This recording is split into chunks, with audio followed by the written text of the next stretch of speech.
Chair of the Health and Human Services Committee. I'd like to invite the members of the committee to introduce themselves, starting on my right with Senator Day. Good afternoon, Senator Jen Day, represent Legislative District 49 in Sarpy County. Hi, Senator Brian Hardin from District 48, Banner, Kimball, and Scottsbluff counties. I'm always forgetting to start when it's my turn. I jumped the gun. Senator Michaela Kavanaugh, District 6, West Central Omaha, Douglas County. Most repeat Legislative District 12, which is Southwest Omaha, and the good folks of Ralston. Also assisting the committee is our legal counsel, Benson Wallace, our committee clerk, Christina Campbell, and our pages for this afternoon is Ethan and Delaney. A few notes about our policy and procedures. Please turn off or silence your cell phones. We will be hearing 4 bills, and we'll be taking them in the order listed on the agenda outside the room.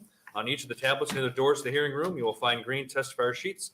If you're planning to testify today, please fill one out and hand it to Christina when you come up to testify. This will help us keep an accurate record of the hearing. If you are not testifying at the microphone but want to go on record as having a position on a bill being heard today, there are white sign-in sheets at each entrance where you may leave your name and other pertinent information. Also, I would note, if you are not testifying but have an online position comment to submit, the legislature's policy is that all comments for the record must be received by the committee by noon the day prior to the hearing. Any handouts submitted by testifiers will also be included as part of the record as exhibits. We would ask that you, if you do have any handouts, that you please bring 10 copies and give them to the page. We use a light system for testifying. Each testifier will have 5 minutes to testify. When you begin, the light will turn green. When the light turns yellow, that means you have 1 minute left. When the light turns red, it is time to end your testimony, and we will ask you to wrap up your final thoughts. When you come up to testify, please begin by stating your name clearly into the microphone and then spell both your first and last name. The hearing on each bill will begin with the introducer's opening statement, followed by the introducer stating that the Judiciary Committee is less than the HHS Committee. After the opening statement, then we will hear from supporters of the bill, then from those in opposition, followed by those speaking in a neutral capacity. The introducer of the bill will then be given the opportunity to make closing statements if they wish to do so. On a side note, the reading of testimony that is not your own is not allowed unless previously approved, and we do have a strict no prop policy in this committee. With that, we'll begin today's hearing with LB 794 and welcome Senator Wayne to open. Good afternoon, Chairman Hansen and members of the Health and Human Services. First, I must say, Vice Chair Hardin, you run a way better hearing than Senator Hansen has ever ran. So I want to put that on the record that I really appreciate what you did last time for me. Second, my name is Justin Wayne, Justin Wayne, and I represent Legislative District 13, which is North Omaha and Northeast Douglas County. LB 794 is simple. We've identified problems that we have, nursing shortages in Nebraska, a workforce issue, and a brain drain issue. The reality is on the Education Committee, we are dealing with a lot of things around teacher shortages and try to come up with pathways and ways to increase that workforce. Because of that, I felt it was an opportunity to look at some of the health industry that we are short and brought this bill to help address those workforce shortage. According to the Nebraska Examiner, the state's 93 counties, 73 have less than the national average ratio of nurses, registered nurses to patients. 4 of our counties only have 1 registered nurse. 9 counties don't even have a single registered nurse at all. LB 974 offers a solution and a financial incentive to non-Nebraskans or Nebraskans to come to Nebraska and enter an accelerated bachelor's nursing program. Under this bill, the state will offer a 40% scholarship to enter the program and then forgive 20% after 3 years of working in the field, the nursing field. If a nurse completes the program and works as a nurse for 3 years, then all of the nurses' tuition will be forgiven. The total cost of the program is $10 million, $4 million for the fiscal year of 23-24 and $6 million for 24-25. This program could potentially result in over 100 nurses being recruited to the state, staying in the state and serving and filling in our work shortage. Right now, we are short around 4,000 nurses in this state. It's one of the critical things that we need for healthcare, and that's why I brought this bill.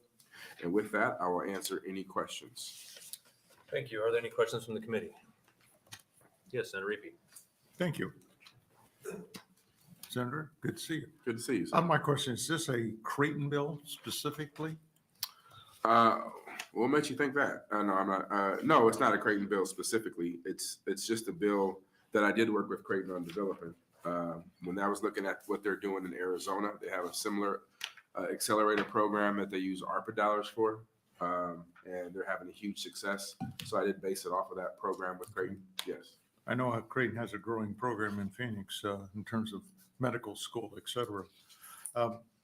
I guess, one of my questions would be is what percentage of, and I was going under the assumption it was fundamentally a Creighton piece for the 10 million. As my question got to be is the probability of Creighton nurses leaving Omaha, leaving Nebraska, going to Western rural Nebraska. So there's two parts. One, there's some people behind me who might be able to answer that question better. But part of what we try to do in this bill was allow the 20% forgiven each year for the 3 years to make sure people stay here for 3 years. And I believe if we get those students coming out of college who are staying here for 3 years, that they're most likely to stay because they'll have roots here. My guess is too that a nursing degree from Creighton is probably a more expensive degree than it would be from a nursing degree from, say, Nebraska, a state school. I can't accept the premise of the question because I don't know the answer to that. So Okay, that's good. Okay, thank you, sir. Any other questions? Seeing none, see it close. I don't know. I'm in approps and I got 2 other hearings in judiciary, so I may be back. We're going to be watching it to answer any questions maybe at the end. But if not, if you could exec on this bill today and kick it out, it's in my top 5 choices for a priority bill, so I really would appreciate it. Well, we'll definitely take that into consideration. Thank you, Senator Wade. All right, we'll take our first testifier and support.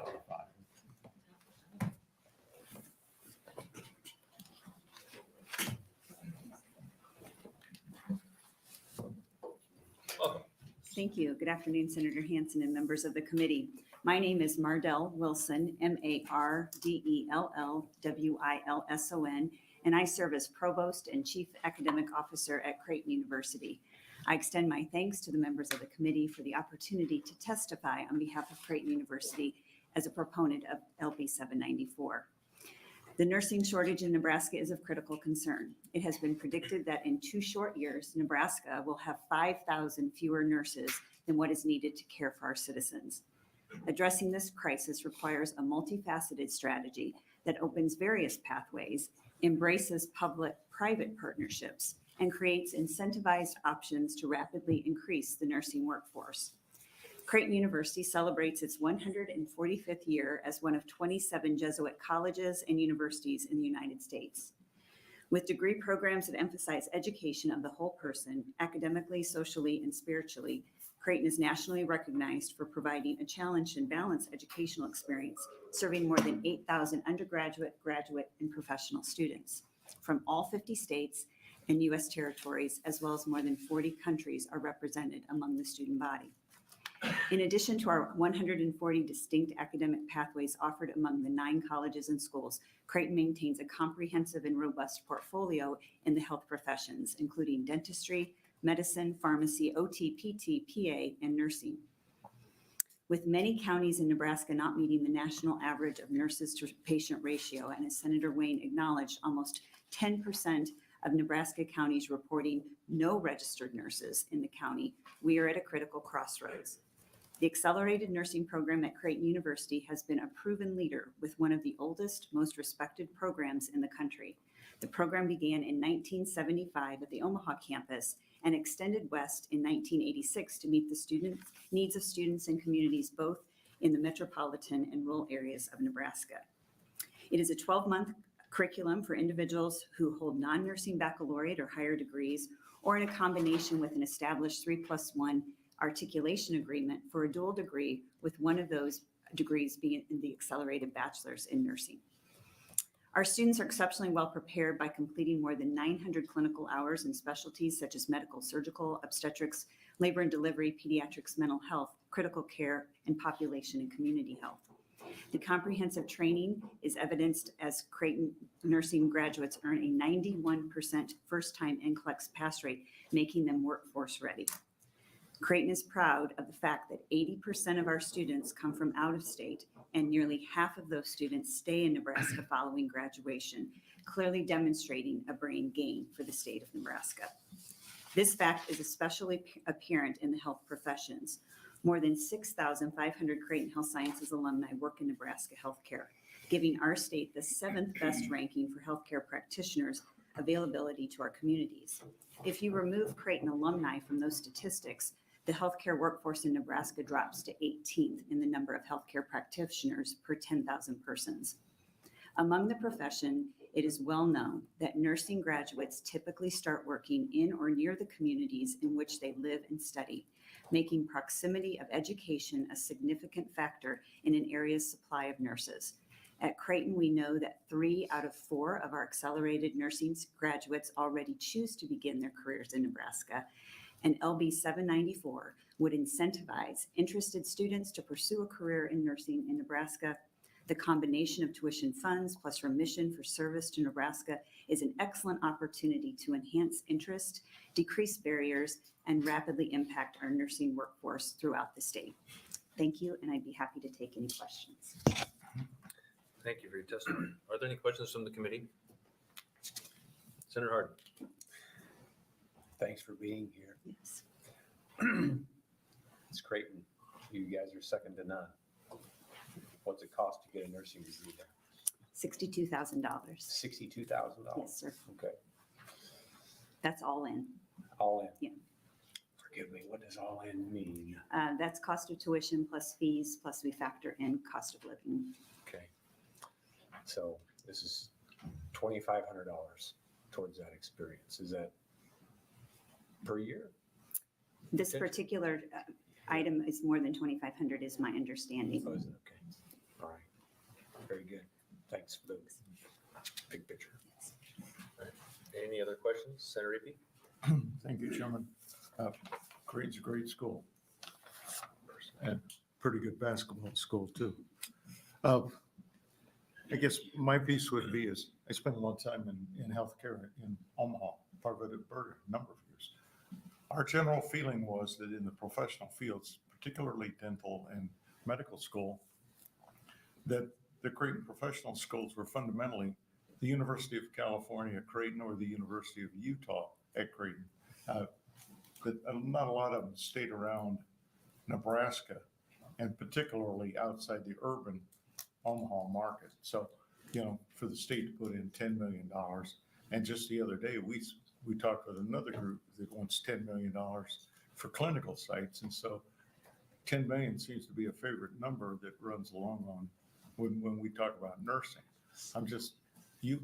Would you reiterate, how many did you say stay in Omaha? What Of our percent? nursing program, 3 out of 4 of our students remain in Nebraska Really? following graduation. Okay. They do better than the other professional schools, then. Thank you. Okay. Thank you, sir. Yep. Any other questions from the committee?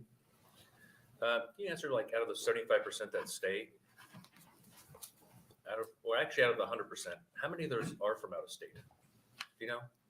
So Like how many enroll in Creighton 80%, nursing program that are we'd from have out to of state? follow the math. So 80% of our student body in totality are from out of state, and 50% of the 80% stay. Yep.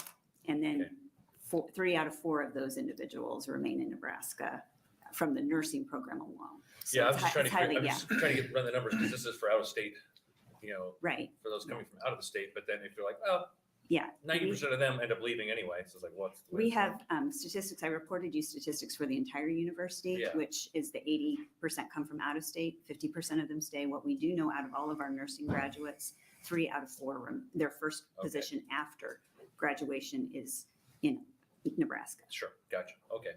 Yes, Senator Hardin. Also, just another big picture question.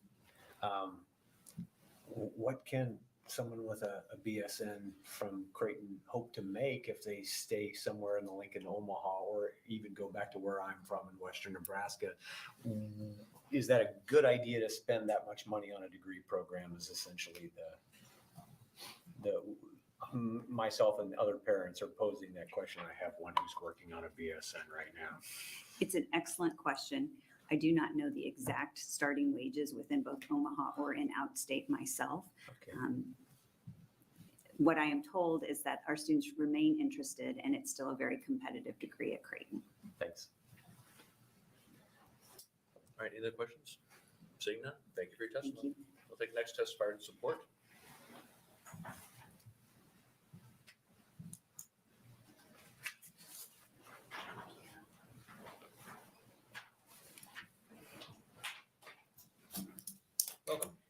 Hello, thank you, Chairman Hansen and members of the committee.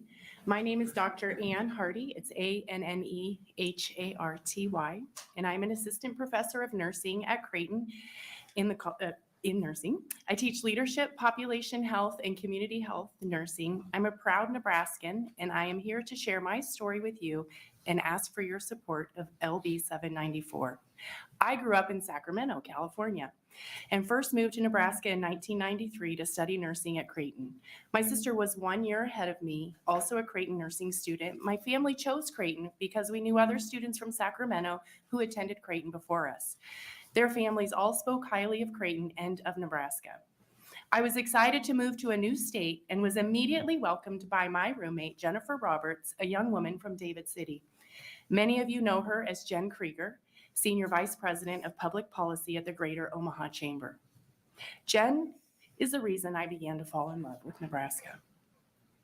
She introduced me to a culture I was not familiar with before. Most importantly, Jen showed me that Nebraskans genuinely care for one another. She also taught me that dinner comes before supper and that few things are more sacred than Runza and Husker football. We grew up to become the best of friends as we navigated Omaha and Creighton together. As an undergraduate student, I began to understand and experience the beautiful relationship between Creighton and the greater Omaha area. I felt as if I could go anywhere, a hospital, a clinic, a pharmacy, or a local business, and people had a connection to Creighton. This special relationship was also like nothing I had experienced before, and Omaha became my home. My California high school boyfriend, Pat, joined me in Omaha during my senior year. Upon graduating from Georgetown, Pat chose to attend Creighton Medical School, a place he did not know of before he met me.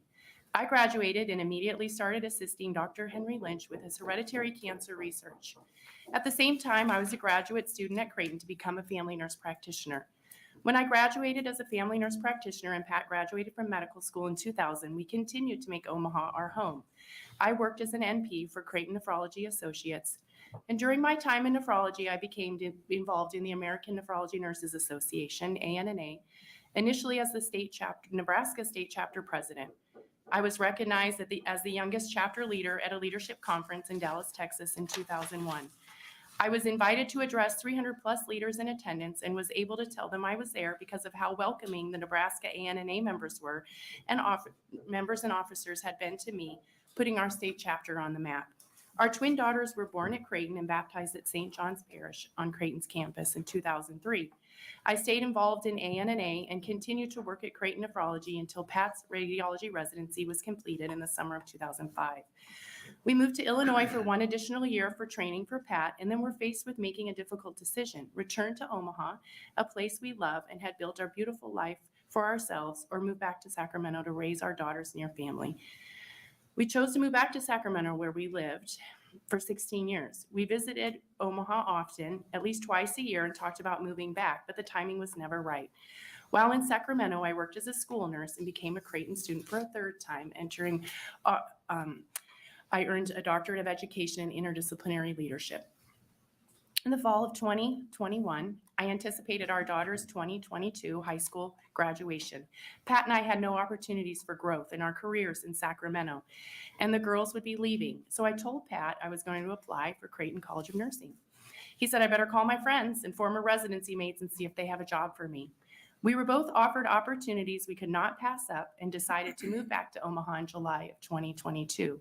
Pat and I are so happy to be home in Nebraska, where our family and professional lives began. I have my dream job of being a part of the formation of the next generation of Creighton nurses through teaching and mentoring both traditional and accelerated nursing students. My nest is empty at home, but so full of all of my students. Pat has joined Radiology Consultants of the Midwest as an interventional radiologist, and as a recognized expert in his field, he has brought innovative procedures to Nebraska that have not been offered here before. He has already enhanced the lives of many of our fellow Nebraskans and represented his group, giving educational presentations to physicians in California. We are also Creighton parents. I share our family story as a testament to the greatness of Creighton and the greatness of Nebraska. Creighton excels at bringing out-of-state students to Nebraska and exposing them to all the opportunities that are waiting for them here. When every state is in a battle for talent, it is important that we try to leverage our existing strengths and build on them to improve our outcomes. When we, all of us here today, invest in Creighton University nursing students, we are investing in the future of Nebraska. Our nursing students are collaborative scholars, reflective and compassionate practitioners, collaborative professionals, and global citizens who contribute to enhancing the lives of the communities they serve. I assure you that an investment in Creighton nursing students will enhance the lives of all Nebraskans. Thank you. I didn't want to cut you off. I'm 'cause sorry, I know I saw that. No, I think thought- Nebraska Tourism might give me a call and yell at me. 'Cause you're like, you should make a commercial about your journey. Thank you. I used to work in admissions for Creighton too and recruited a lot of There you out-of-state go. students, a lot of them who have stayed. And Jen's okay too. She's all right. She's so. a good gal. We'll keep her. All right. Any questions from the committee? Senator Kavanaugh? No, I was just gonna say, I feel like, is Jen up for a promotion or? Because certainly she's a great advocate for Yes. our city and our town. Yes. My mom is also a Creighton graduate from out of state. But she did meet somebody at Creighton who kept her here, I think, but also she's a Gallagher gal. I don't know if Gallagher Hall was there when you were there. But Yeah, my sister was an um, RA there. my brother had a LR for us to sign for one of the Creighton athletic teams. And people keep saying, they're like, oh, did you go to Creighton? I did not go to Creighton. I feel like I went to Creighton, but I didn't go to Creighton. So thank you for coming here, for staying here, for raising your family here, and for sharing your story with us. Absolutely. Thank you. And for lauding our wonderful Jen Krieger. Yes. Any other questions from the committee? Just Yes, Senator.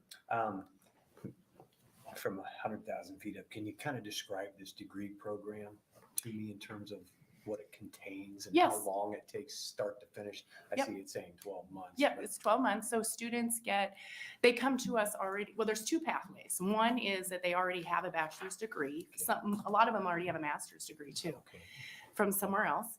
Or it could be from Creighton. Maybe they didn't choose nursing out of the gates to do the traditional direct entry. So they already have a bachelor's degree. They've taken all their nursing prerequisite courses, which is essentially our freshman and sophomore level courses that they've taken either at Creighton or somewhere else. They get a degree in something.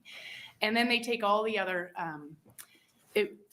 they come to us for 12 months. So it's basically all the nursing class, upper level nursing classes. So it's essentially junior and senior year of what would be our traditional undergrad program in a 12-month period.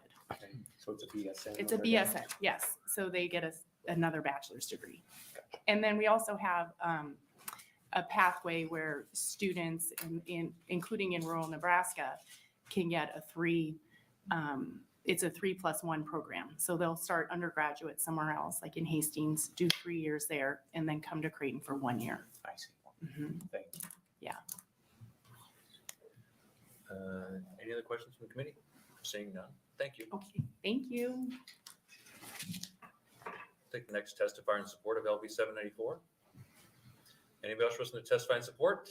Seeing none. Is there anybody who wishes to testify in opposition? Seeing none. Is there anybody who wishes to testify in a neutral capacity to LB 794?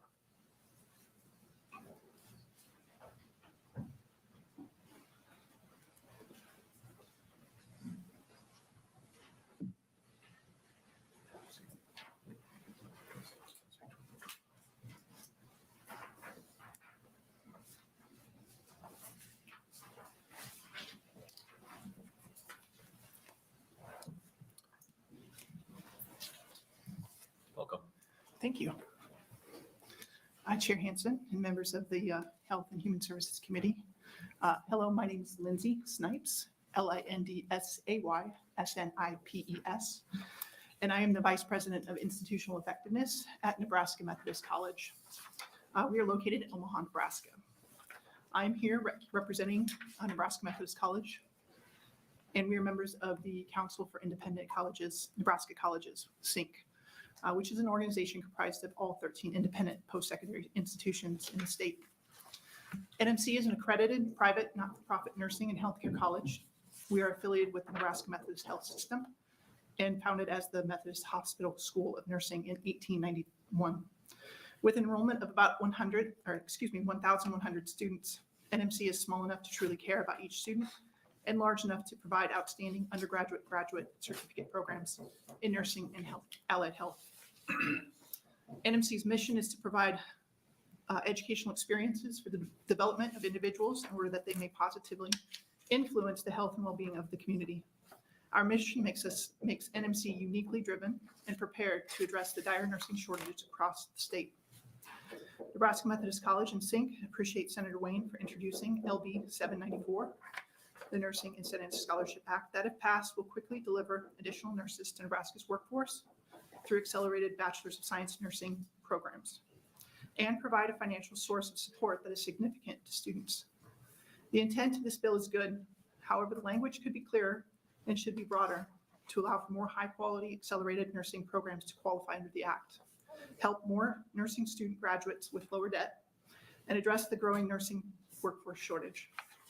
Specifically, under Section 2(1)(a), partnership with a statewide clinical affiliate is unclear and may limit participation under the proposed Act. NMC has many partnerships with hospitals and clinics across the state, but it is unclear what is meant by partnership with a statewide clinical affiliate. NMC has a well-established 12-month accelerated nursing program culminating in a BSN. Our past 3-year enrollment has averaged 60 students per cohort with a 90% retention rate and 100% persistence rate at the institution. Our first-time NCLEX pass rates average 93% over the past 10 years. Inclusive of all NMC's BSN programs, we are the third largest producer of BSN graduates in the state, only behind UNMC and Creighton University. NMC's accelerated cohorts have also historically enrolled students from out of state, and we have the capacity for growth. In closing, Nebraska has a significant shortage of nurses, and LB 794 is an important bill towards attracting and educating future nurses and growing Nebraska's nursing workforce. However, I would ask for the language to be reviewed and for the committee to remove restrictive language to allow other health colleges like Nebraska Methodist College and its accelerated nursing program students to participate. Thank you for your time and attention, and I'll take any questions. Thank you. Any questions from the committee? Senator Reeve. Thank you, Chairman. My question would be this is because we've heard from the Nebraska Hospital Association, and they have what they describe as a very expansive workforce development program. And I'm trying to say, we have bits and pieces coming at us with dollar requests, some of them fairly substantial. How do they all play together? Does your group have a relationship or working something with the Nebraska Hospital Association? Because they have a desperate need for nurses as well. Senator, I probably can't speak to how all the bills work together. I will say that we do have a relationship, particularly through our Methodist health system, that does trickle into the college. We have a good relationship with the Nebraska, the health center, and some of the bills that were introduced with the clinical affiliate sites, and look forward to exploring that. This in particular is geared towards that accelerated nursing degree, which accelerates nurses into our workforce, with students that come in with already having credits towards a bachelor's degree, having a bachelor's degree. And our program in particular also accepts associate degree prepared students so that they can accelerate from an associate's degree to a BSN in 12 months. So it's about getting those nurses in the workforce quicker. My guess is that they're interested in turning out nurses that can take their boards and become registered nurses. That's great. My question gets to be is, do we get into double counting?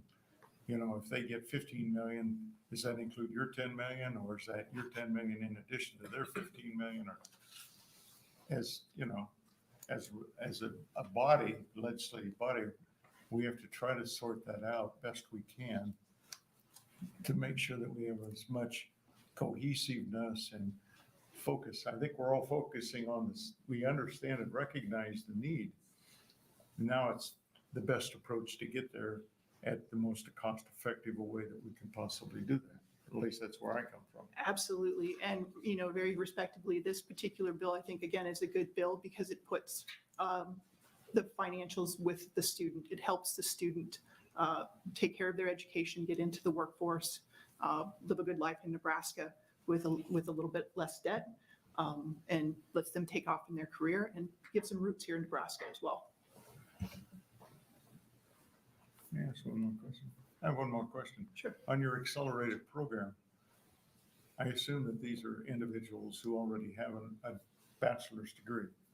Can you help me out? What do most of them, they don't come with a bachelor's degree in agriculture, I assume. Actually, no, not agriculture, but we do see a variety of degrees. We do see bachelor's degrees as our most common that comes through our accelerated program. But we do have, as I mentioned, an associate's path. So you can essentially have an associate's degree to your degree program, come into a 12-month bachelor's accelerated program, and end up with a BSN within 3 years, which is fairly cost effective for a student going into the healthcare careers. Biology, your health sciences tend to be most popular, but I've got the chance to speak with some of our students currently. We have a few engineering, we have some psychology, we even have some that come in with some history majors from their previous bachelor's degrees. So it's all about that patient care, and the BSN is a powerful degree. It's stackable as you go up in education, but there's a lot of ways you can use a bachelor's of science in nursing, and that's what's really great about the degree. Okay, thank you very much. You're welcome. Thank you. Thank you, Chairman.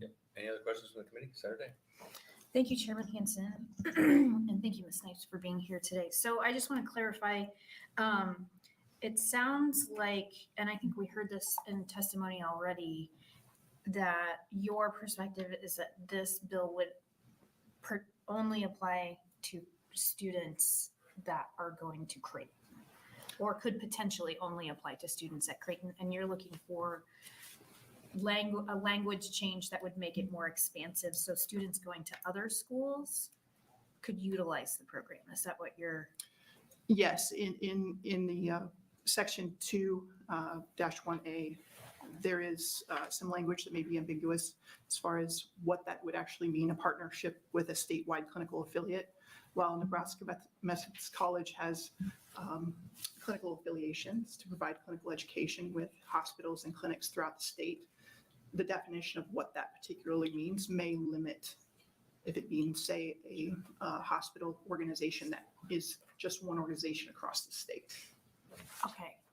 Okay, so are you looking to strike that language or further the definition? So- or- Yeah, great question. Thank you for asking. What we are looking to do is one of two things: either define it, define a partnership with a statewide clinical affiliate as any hospital or clinic Okay. across the state, Sure. or strike it from the bill. Okay, perfect. Thank you. Because that's what I was trying to get to is I have nothing against Creighton. I think it's a wonderful school. I have a very bright staff member that's a Creighton alumni. But it does give me a little bit of heartburn when we have a bill asking for funds that could only apply to one school and not maybe a larger pool of students that could be going to different locations and or maybe more likely to stay in rural Nebraska, like Senator Reapy had mentioned earlier. Absolutely. And, we respect Creighton's nursing program. We work well in the same city and oftentimes with many community partners together. I am also a Creighton grad, graduated from their law school many years ago. But what we're just looking for is a chance to have our students participate in the program. And I think having the bill talk about having clinical affiliates within the state, having those partnerships within the state is important. That keeps, we tend to look at that last piece of your nursing education, that preceptorship, and going into your practice of nursing and pairing our students with clinical spots where they want to work, experiences where they're going to end up working. And we feel like that can be an important piece to it too. But clarification to say it's not just one type of clinical partnership. It can be partnerships with, hospitals, clinic throughout the state. Okay, wonderful. Thank you. You bet. Any other questions? I have a few. Sure. I'm sorry if I missed it, or if you answered with Senator Day's questioning. How many accelerated programs are there in Nebraska? I only know of 3 with Creighton, You and NMC, and UNMC. okay. Okay, all right. Our other health sciences college may have some as well. Those are the three I'm most aware of. Okay, and I'm going to touch a little bit off what Senator Day was asking as well. So somebody who comes to you with an associate's and they still need some more training to earn their bachelor's and then go to the accelerated program, you offer both, or you just go right from an associate? Yes, you can come in with an associate's and there's a pathway to earn your bachelor's within 12 months. Okay, so with that, yeah, so earning your bachelor's within the 12 months, is that part of the accelerated nursing program? Yes, So this would be used for that as well? yes. Okay, all right. That's what I was wondering, because that's the difference than costing more per student. And some of this I might ask you, but you might be the last testifier, so at least I can ask it, since Senator Wayne isn't here. On line 13 on page 2, does not live in Nebraska at the time of applying for a scholarship under the Nursing Incentive Scholarship Act. That's who is eligible for this. My question is like, so say somebody comes here and gets their bachelor's from out of state. They go to UNL and like, hey, I think I want to go into nursing. They're from out of state, but they're still going to college here, but they will be eligible for this, it sounds like. I wouldn't be the person to answer that question for you, sir. Okay, that's right. Just I throw it out there anyway. And one more thing, on section 4, part 2, the department may award up to $6 million under the Nursing Incentive Scholarship Act for each fiscal year after fiscal year. It's like 23, 24, but I think they need to change it to 24, 25. It sounds like almost like this will go in like in perpetuity, every year. They don't have like an end date. For each fiscal year after 24, 25. So they don't have, it sounds like there's no stop date. So we'll just kind of keep awarding this money every year. So that's one thing I was going to say. I can't speak to the intent of the bill there. However, if there are scholarship dollars for the intention of putting nurses in the workforce and helping those students, again, get their degrees in a quick fashion to get them bedside or wherever they end up, we would be for that. As a fiscal conservative, this gives me heart. I'm sure it does. Okay, all right. I just at least want to kind of throw this out there, and I can always ask Senator Wayne about them too as well. Maybe something behind you can answer.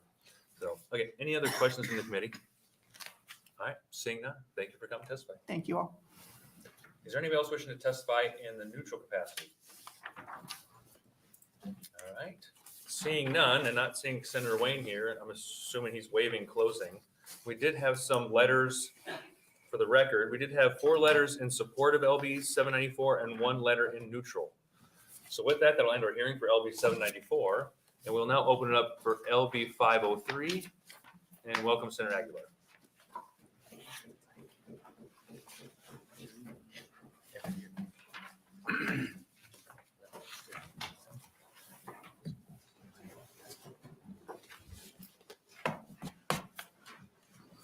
Welcome, Senator Aguilar. I don't think I've ever seen you in front of a committee yet so far, so it's pretty awesome. Good afternoon, Chairman Hanson, members of the Health and Human Services Committee. My name is Ray Aguilar, R-A-Y-A-G-U-I-L-A-R. And I represent District 35. I'm here today to open on Legislative Bill 503. 503 would adopt the Rural Nebraska Nursing Workforce Act. There's a nursing shortage in Nebraska. Nebraska will experience this shortage of more than 5,000 nurses by the year 2025. 73 of Nebraska's 93 counties has less than the national average ratio of registered nurses to patients. 66 counties in Nebraska have been deemed medically underserved. 9 counties in Nebraska have no registered nurses, and 4 counties have 1 registered nurse. LB 503 would provide both scholarship and infrastructure dollars to alleviate Nebraska's nursing workforce shortage. Creighton University sponsors a 3+1 program with 4 other colleges in Nebraska. Students at Concordia University, York University, Hastings College, and Wayne State University can complete 3 years of study at these institutions and 1 year of nursing theory and clinical on-site training in Grand Island and other nearby central Nebraska communities, such as Hastings, to earn their Bachelor of Science in Nursing. LB 503 would expand the current program by adding a second enrollment cycle and 16 to 20 students per enrollment. period for a total of 32 to 40 new nurses graduating after implementation of 503. Outside of Lincoln and Omaha, Nebraska has limited nursing BSN clinical education opportunities. The program in Grand Island offers students who want to live and work outside of Omaha and Lincoln the opportunity to have appropriate training closer to his or her home and where he or she wants to eventually work. The scholarship program would be 40% of the tuition, but the nurses would receive 20% remission of the tuition upon each year of nursing service in Nebraska. The handout I have prepared for you includes Amendment 386 to 503. The amendment is the underlying part of the bill and includes new language pertaining to the Rural Health Opportunities Program. The original contents of 503 remain in the amendment, but we are codifying and adding dollars into the RHOP program at the State College request. There will be experts testifying behind me to answer questions about the Creighton section and the State Colleges section.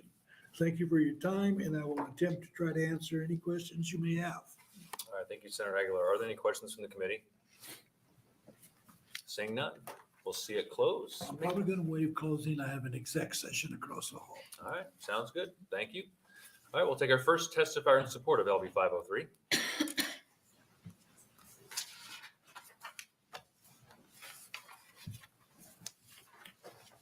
Welcome back. Thank you. Thank you again, Senator Hansen and members of the committee. I'll remind you, I am Mardell Wilson, MARDELLWILSON, and I serve as Provost and Chief Academic Officer at Creighton University. Again, extend my thanks to the members of the committee for the opportunity to testify on behalf of Creighton University as a proponent of LB 503. I know you paid very close attention prior, so I won't give you a lot of the statistics about Creighton University, but we'll just remind a couple things. Founded in 1878 by the Creighton family, we are one of 27 Jesuit universities and colleges in the U.S., where we have a vibrant and diverse learning community that offers its students more than an education, as we emphasize education of the whole person, academically, socially, and spiritually. We've cited to you several times throughout this afternoon already about the Nebraska shortage of nurses, with numbers ranging from 73 counties with less than the national average, 66 counties in Nebraska having been deemed medically underserved, 9 counties in Nebraska with no registered nurses, and 4 counties with just 1. We know that the Nebraska shortage disproportionately impacts rural communities, affecting their access to quality health care and overall economic vibrance. This bill takes a refined effort to look at the rural population and how best to serve them. Addressing this shortage must require a comprehensive strategy, including public and private partnerships, as no one single institution type can tackle the nursing shortage alone. The accelerated curriculum in nursing was initiated again at Creighton in May of '75, and we expanded west in 1986 to Hastings and then later to Grand Island. As a one-year curriculum for individuals who hold a baccalaureate or other higher degree, or a combination of a 3+1 articulation agreement for a dual degree, the students would earn in that program would earn a degree from their home institution as well as a BSN from Creighton. Creighton nursing graduates are successful, boasting a 91% first-time NCLEX pass rate, again, making them workforce ready. We are delighted to have established partnerships, 3+1 programs with Wayne State College, Hastings College, York University, and Concordia University, where students complete the bulk of their undergraduate degrees at those institutions, completing their 4th year in our accelerated program in Grand Island, earning them the dual degree. We know that these students already have an established affinity to more rural segments of our state. With this in mind, I'd like to point out that nursing graduates, again, typically working in or near the communities in which they live and study, making proximity of education a significant factor in an area's supply of nurses. Reminding you that 3 out of 4 of our Creighton Accelerated Nursing graduates already choose to begin their careers here in Nebraska, and that includes both our programs in Omaha as well as in Grand Island. LB 503 would enable program growth, an additional cohort, while allowing students who already have an appreciation obtaining an education in more rural Nebraska to not be burdened by the financial impact of a higher education, helping eliminate any possible barriers to embrace a career in nursing serving rural Nebraskans. It's my pleasure to collaborate with these other outstanding institutions, and I'm happy to take any questions at this time. Thank you. Are there any questions from the committee? Senator Reed? Thank you, Chairman. Again, thank you for being back so quickly. Thank you. I'll make a statement, then I want to go to a question. My concern gets to be with silos that we seem to be creating here, silos of scholarships.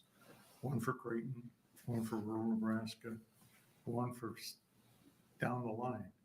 I think that's very, in the summary of that, that puts us accountable or in charge of running the whole thing. I don't think that's a role for the legislature.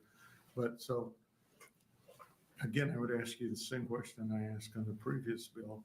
Has any coordination happened with the bigger plan of the Nebraska Hospital Association? All I can share is I sit on the Nebraska Hospital Association Workforce Collaborative, and that group has identified the two bills that have been presented this morning or this afternoon already, as well as additional ones. At our most recent meeting, there was no opposition. I think the goal is to tackle this nursing shortage, and we're trying to do it in ways that not only allow students the greatest flexibility, but also with this particular bill 503, really trying to assure there's affinity with helping our more rural areas.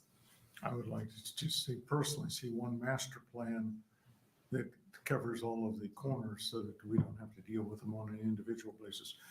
Could you answer me this too? I know that you have an expanding medical presence in Phoenix. Do you have nursing education now? We do. Where do you have more students in Omaha, nursing students in Omaha or Phoenix? We have about an equal portion of nursing students in Phoenix as we do in Omaha. Okay, thank you. Thank you, Chairman. Thank you. Senator Day?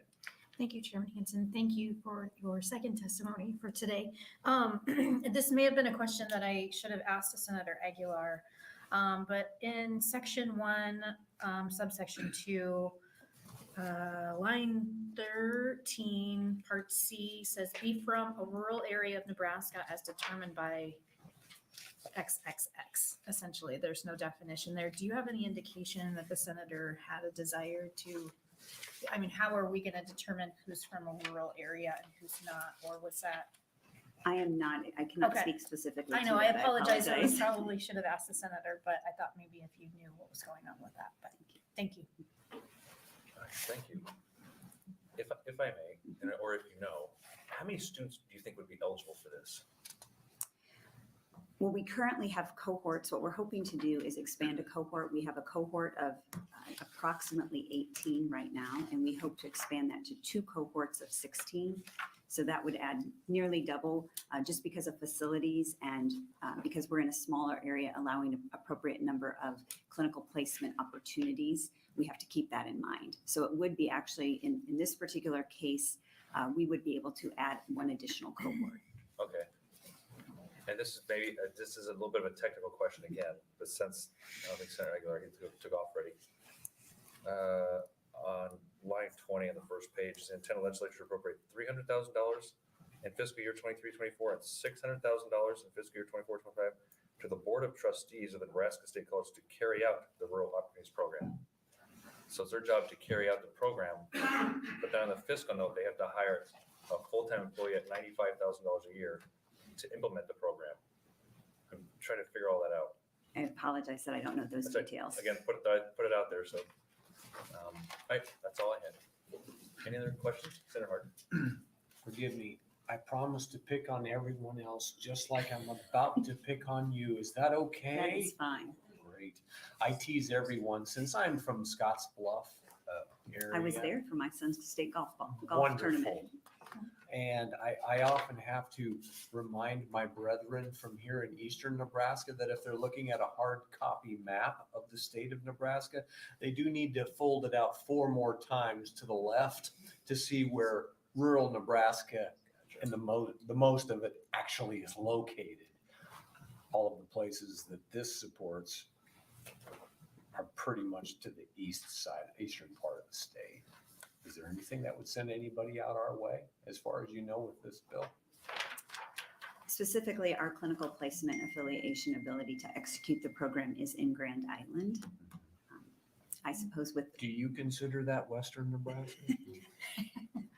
I grew up in central Illinois in a very small community, so I understand your comments. I do recognize what we hope in terms of these partnerships is that those students who are possibly looking at four-year institutions, this seems more of a doable for them.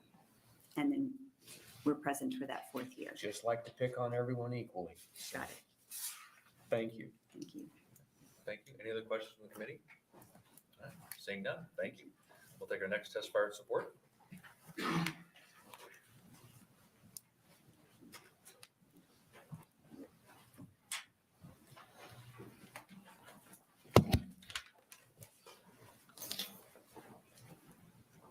Welcome.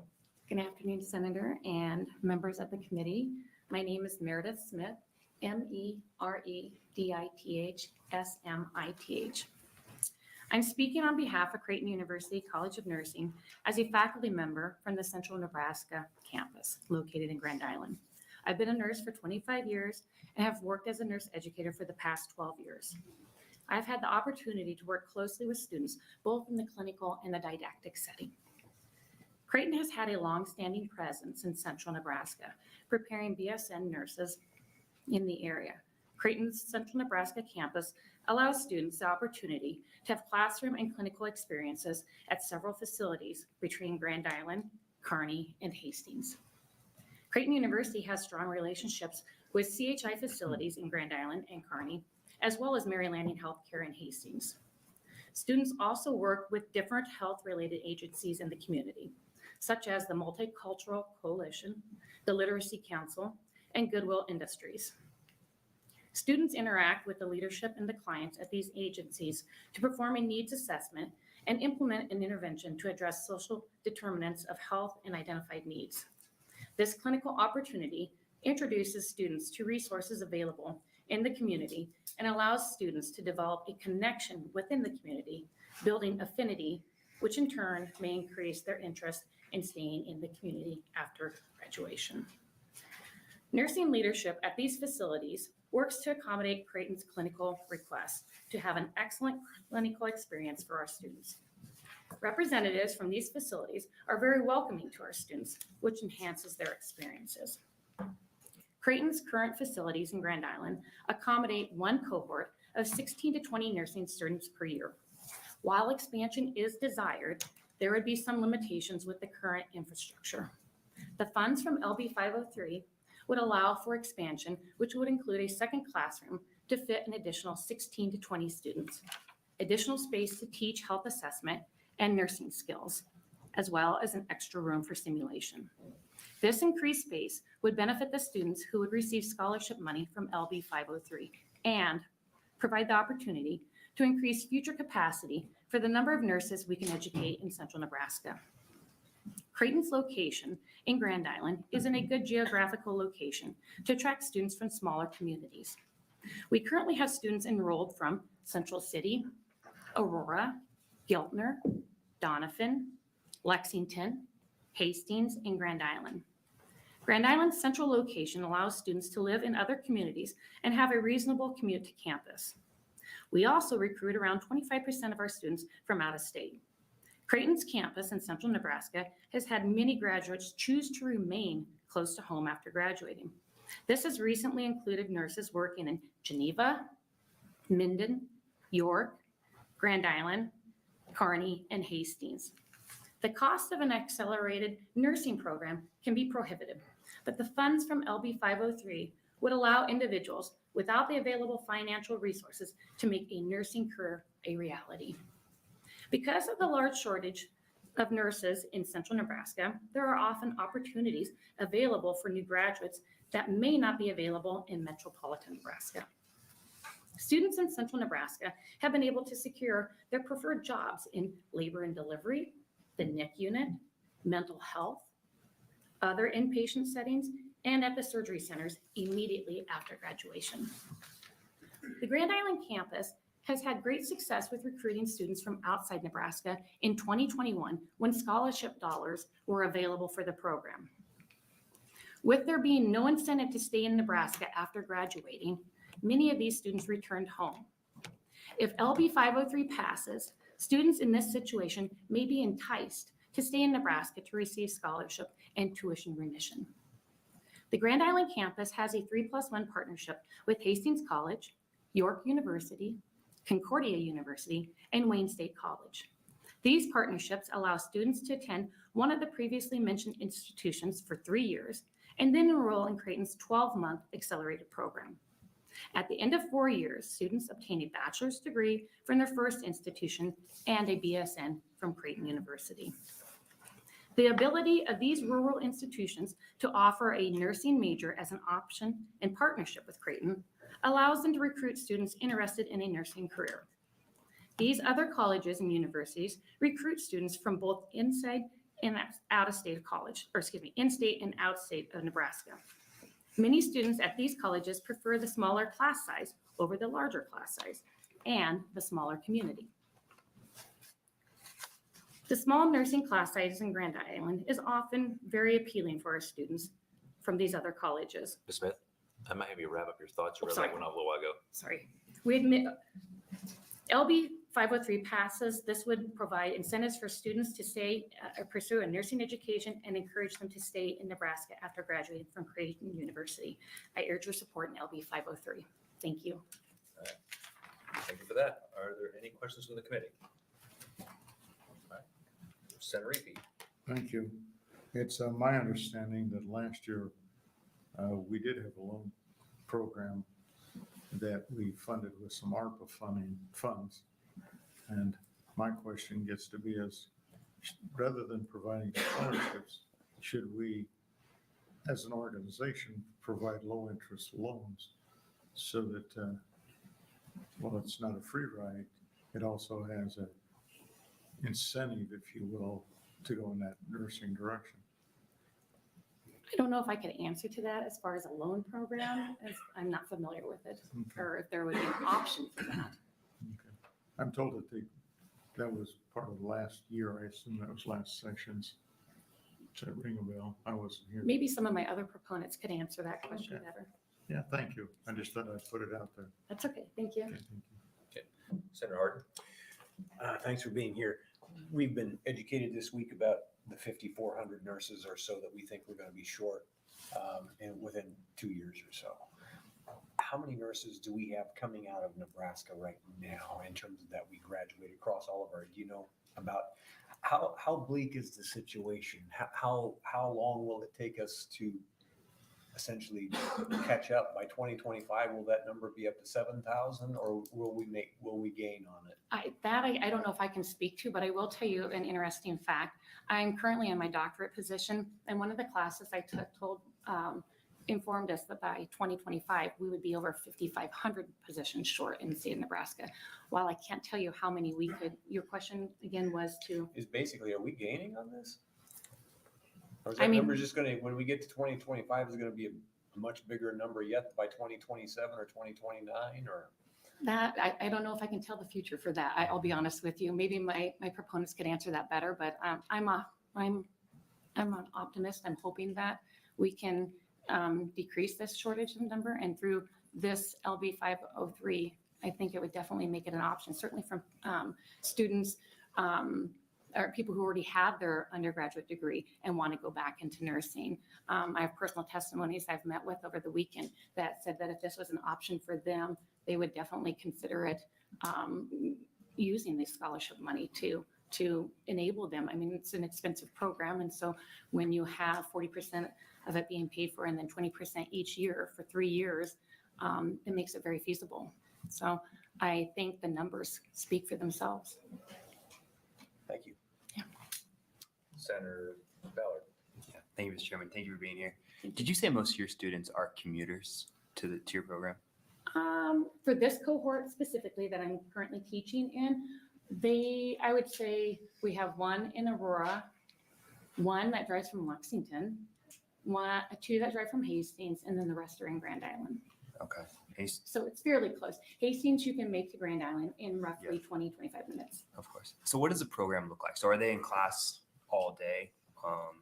So with the cohort that I'm currently course leading right now, they have class on Mondays and Fridays, generally most of the day. Sometimes it changes. They have clinical Tuesday, Wednesday, and Thursday. Clinical can mean they could be in an inpatient clinical setting or in a community setting. So they are currently enrolled with me in a mental health rotation. They're in a community rotation, and they're in the OB Peds rotation. So we break them into 3 sections. And so depending upon what section they are in, that determines what clinical they will be in Tuesday, Wednesday, or Thursday. However, all of them will be in class on Mondays and Fridays. And then one more question, if I may. Do you find it difficult to recruit candidates for this cohort, especially in Grand Island? I had in the year 2021 and even I'd say 2021, I also help with recruiting, going out to Hastings College and York University, and having that presence on campus and letting students see the face of Creighton seems to be very promising. Our numbers have gone up significantly so. So I think if that answers your question, I just think that the more presence we have on these other colleges that we partner with will make a big difference in getting students enrolled into our program. Because quite frankly, when I first started going to these different colleges, they didn't know that their own college had a partnership with us, with Creighton.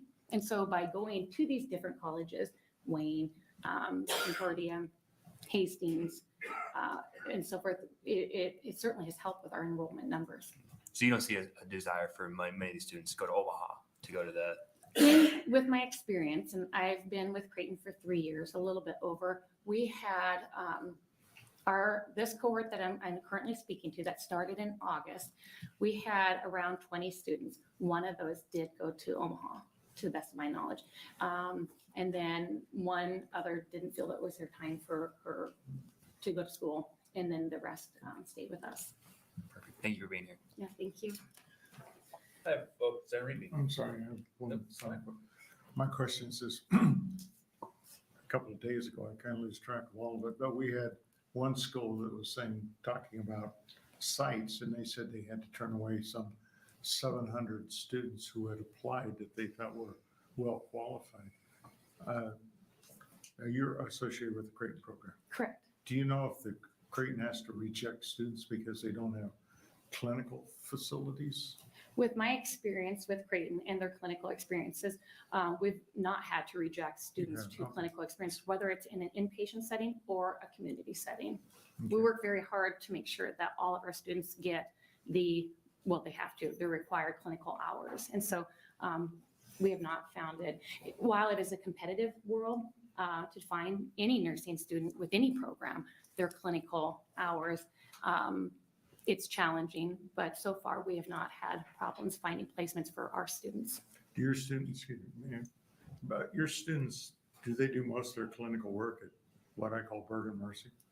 Well, since we're in Grand Island, Oh, we do okay. it at St. Francis Okay. in Grand Island. We also partner with Mary Lanning Hospital. We have other York Memorial Hospital. Mhm. We've even been to Geneva for preceptorships for some of our students. So we have quite what's the word I'm looking for? We have quite a few options for our students to go for their clinical experience. Does Mary Lanning do they have a relationship with Hastings College or for nursing? Or? Mary Lanning has a relationship with Bryan College of Health Sciences. Oh, okay, that's big. Mhm. And I think Brian's expanding out there if I'm, Correct. okay. But Creighton also has a relationship with Mary Lanning as well, and with, as I previously mentioned, with Hastings College. I do know Brian has a 95% retention rate within the state of Nebraska, so for what that's worth. Thank you. Thank you, sir. I'm also a Bryan student, so. Oh, Yeah. okay. Any other questions from the committee? All right, can I ask you one Thank question? you. Can I ask you one question real quick? Yeah. I'm not gonna let you leave that easy. What's that? I'm not gonna let you leave that You easy. can't tell I'm sweating and I'm nervous, terrified. Oh, good. I'm gonna ask you the most difficult question I can think of. Okay. No. Since we got you here, is there anything else you think the state could do besides giving scholarships to help facilitate the process of getting more nursing students here or accelerating them through school faster? Because some industries kind of sometimes have us look at some of the red tape or rules and regulations that the state puts on industries to see if we can help kind of speed things along, such as the application process the state might require people to do, or the number of hours or something. Is there anything in your mind you think the state could do? To expedite. Yeah, get more nurses here besides throwing more money at something. Well, money does always speak loudly, first and foremost. Just don't tell my taxpayer, Nursing taxpayers that. education is very expensive. If the state could figure out a way to help with loans, to help with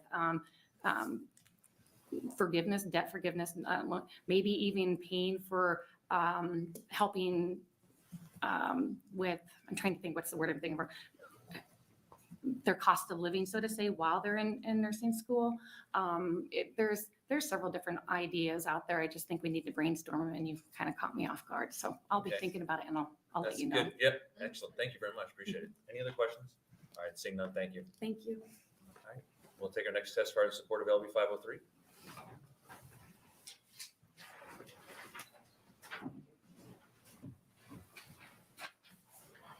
Welcome. Well, good afternoon. My name is Carol Hammack, Carolhamik, and I'm currently in a position I was just appointed to at Mary Landing as a nurse recruiter and clinical outreach director, where I've spent many years at the bedside being a nursing leader.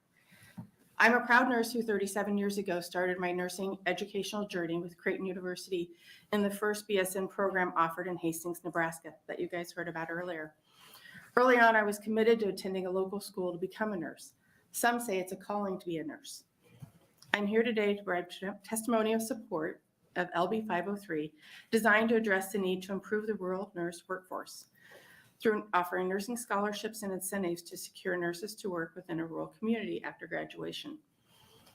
Had Creighton not started the rural satellite program back when I attended, I may not have achieved all the accomplishments that I have over the last 33 years.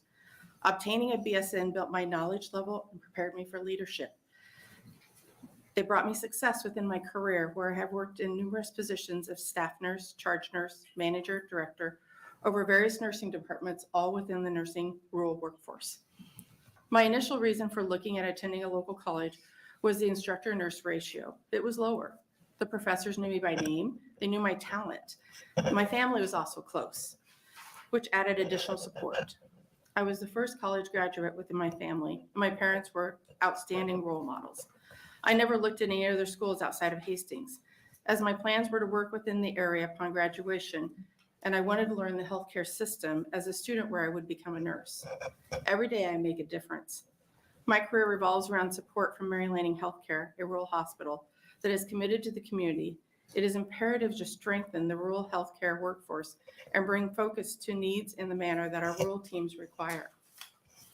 In looking at the rural nursing workforce, I can speak with authority of difficulty seen in hiring new nurses, as trends are leading nurses to urban settings. Urban settings provide specialty practices versus rural settings that provide generalized practices to keep those ill close to home. In fact, rural facilities offer telemedicine options precisely to keep patients local and connected to loved ones when dealing with health issues. We must work to attract nurses to rural communities, and this assistance starts providing financial support with educational expenses. Over the last decades, I have worked in positions of hiring bedside nurses to work within a variety of nursing units and disciplines. The new generation of nurses are looking for those more specialized positions and looking to live in a community with an urban setting. But this trend can be changed by this bill, as financial assistance can expose more students to the joys of living in a smaller community like I have, and will motivate future nurses to remain within the rural communities. I'm entering my 29th year of employment at Mary Landing Healthcare in Hastings.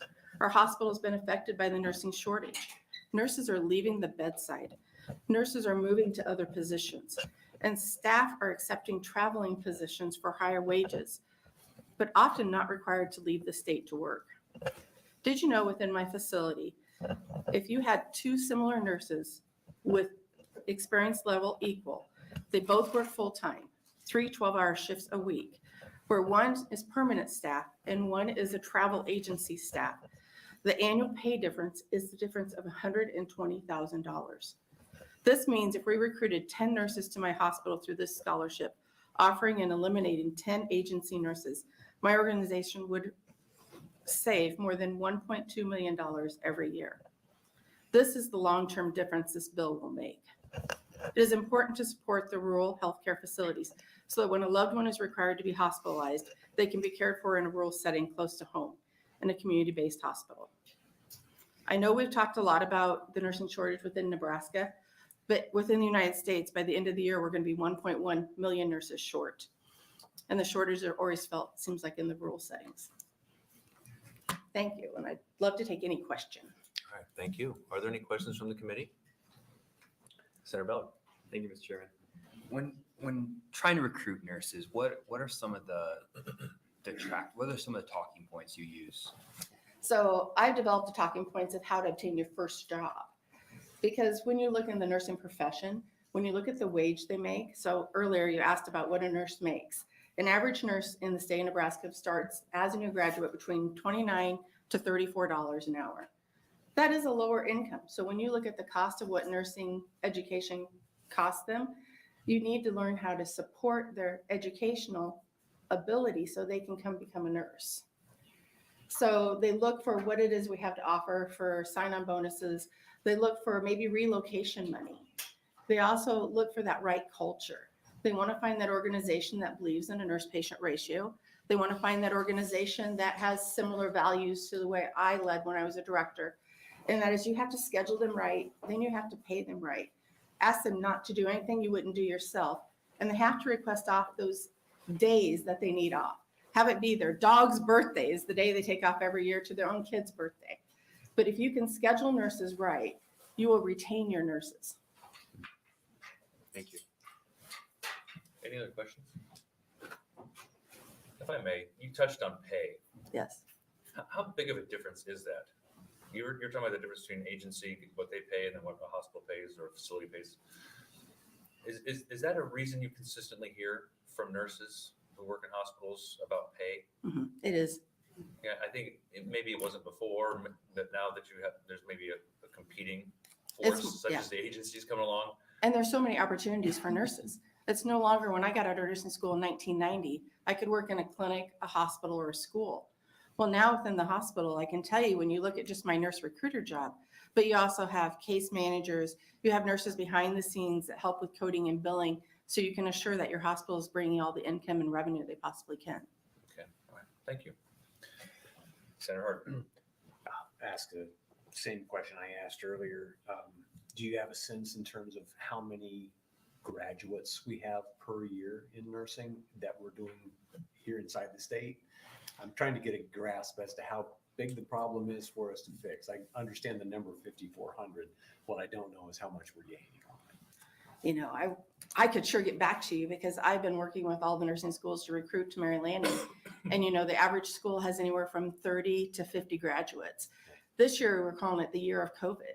So what we typically have is 50 nursing students that come to us from UNMC, 50 nursing students that come from Central Community College, and about 20 nursing students that come to from Creighton University. So when you look at those this year, UNMC and CCC are both down in the 30 ranges for nurses that will graduate. So we'll be caught up in 50 years is what you're suggesting? Well, I sure hope so. I see. You know, I have total faith in you guys, and I also have faith in the nursing profession. We're also going to have to figure out how to grow some more skill sets. So maybe it's not looking at everybody having an RN at the bedside versus having an RN that takes 4 patients. Maybe they take 6 or 7 patients, but they have an aide that's partnered with them. Or maybe they have an LPN that's partnered with them. So just looking at different options to try to make sure we're attending to our patients' needs. In the rural communities, isn't that happening already?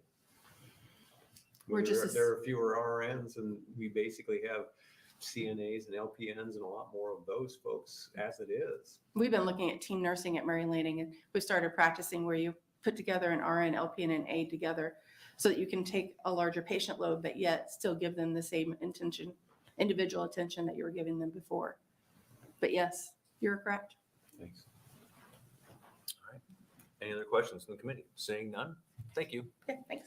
We'll take our next testifier in support.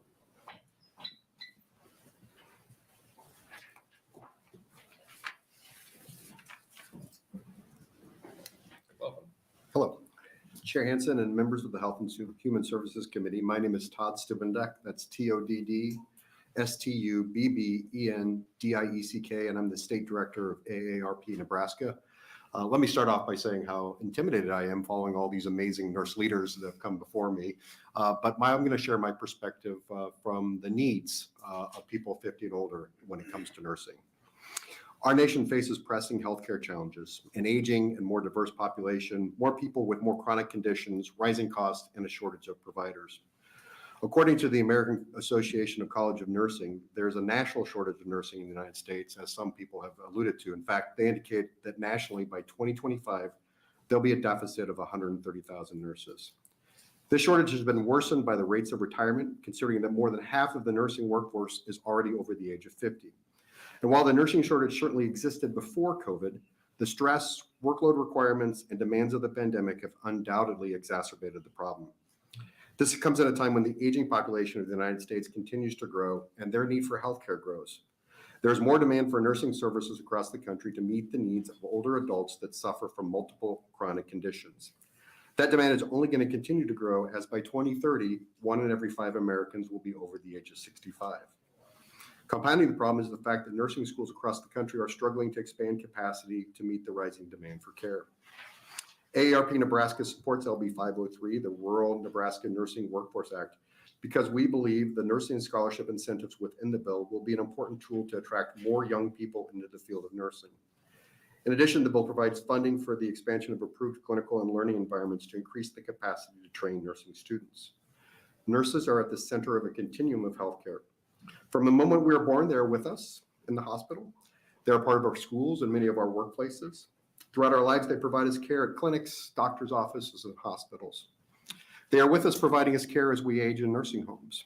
They are an essential part of our lives, and a healthcare system with a nursing shortage cannot deliver the quality of care that we need. AARP Nebraska believes LB 503 can be a part of the innovative solutions that we need to address the nursing shortage. I thank Senator Aguilar for introducing the bill and for his support of nursing and his commitment to protecting the health of all Nebraskans. AARP Nebraska encourages the committee to support LB 503. Thank you. Thank you for coming to testify. Are there any questions from the committee? Seeing none, thank you. Thank you. Take our next testifier in support.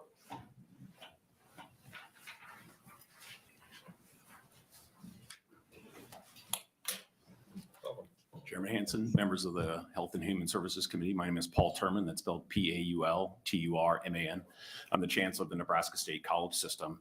I'm here to support LB 503 as proposed by Senator Aguilar, as well as the amendment that he referenced earlier as well. And I'll have the opportunity, hopefully, to answer some of the questions that have surfaced so far.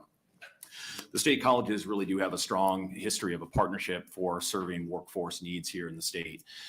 Just recently, Wayne State College has joined a partnership with Creighton University to expand and be integrated into the accelerated nursing program that they have. Just a year ago, or a little less than a year ago, I joined leadership from both of those institutions in the signing of that agreement. And what it does is it provides students the opportunity to start at Wayne, finish their first 3 years, and then eventually transition to Grand Island, which is in the service region of Wayne State. And so over time, I think we look at how is it to continue to make students access and affordability one of the key drivers that the state college is working toward. And partnering with an institution like Creighton creates ongoing opportunities for those students.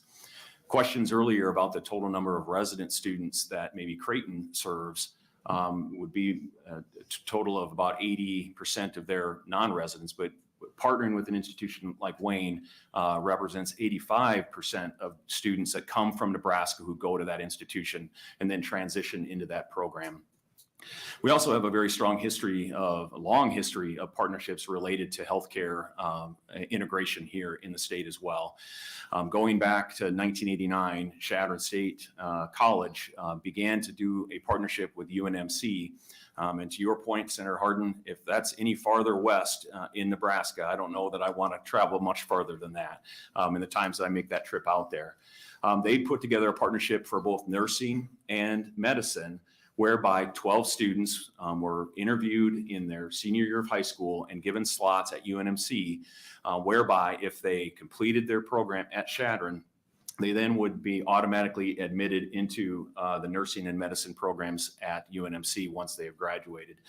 That program in and of itself, what has now become the Rural Health Opportunity Program, or RHOP, has been expanded now into each of our other 2 institutions. Wayne and Peru both have RHOP programs. And over time, that program has gone on to continue to serve a very large number of students who want to stay in rural areas of the state, want to stay close to home, can work and begin their degree programs, and then ultimately transition to UNMC and then ultimately back into those rural communities.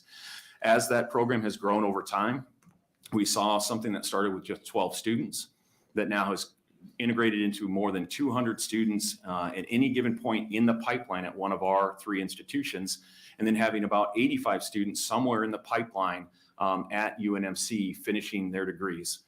Started with those 2, and it now has expanded into 11 different programs: physical therapy, occupational therapy, dentistry, dental hygiene, the wide spectrum that UNMC provides and offers. And our goal is to continue to work with Chancellor Gold and UNMC to expand those programs. The cost, though, has been that the institutions have been asked to cover the tuition waivers that are granted to those students in addition to the slots that UNMC provides. And that has grown to roughly about $1.6 million a year for our 3 institutions to help meet those ongoing workforce healthcare needs that the state has. And so the amendment that Senator Aguiar has graciously integrated into the bill seeks to provide funding for the next sets of cohorts that we would enter into the program next academic year and the year after to help cover half of the cost of the tuition waivers that we currently provide. So I would ask that you would support LB 503 as well as the amendment that Senator Aguiar has put in front of you.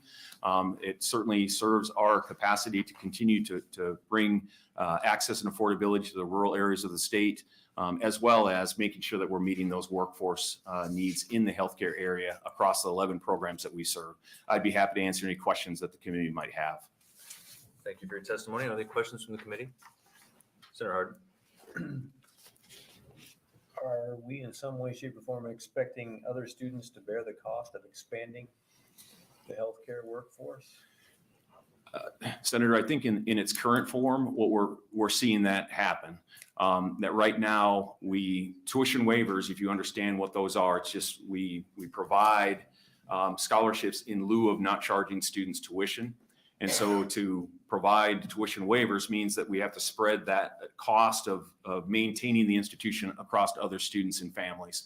And so I think in the way in which RHOP has grown and expanded from an initial cost of about $28,000 in its first year to 1.6, every time we have a tuition increase, we have to increase that on top of what we normally would have, simply because we give tuition waivers for an RHOP program. So we're looking to see, can the state provide a portion of that cost so we don't have to continue to shift those expenses to students. So do we have students in the West paying an inordinate amount so that we're benefiting students in the East? Is that what I'm hearing you say?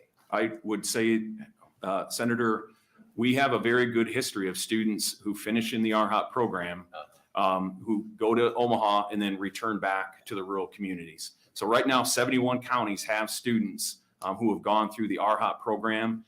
We've had 652 students who have completed that since 1989, of which 60% had stayed in the state of Nebraska, and 85% of them are in rural areas of the state. So I think the program it's meeting its need to serve all regions of the state, especially the places where our 3 institutions are. Thank you. Any other questions? I have one question. So a student who's in the RHOP program, financially, do they cost you more money? Like, do you lose money off an RHOP student?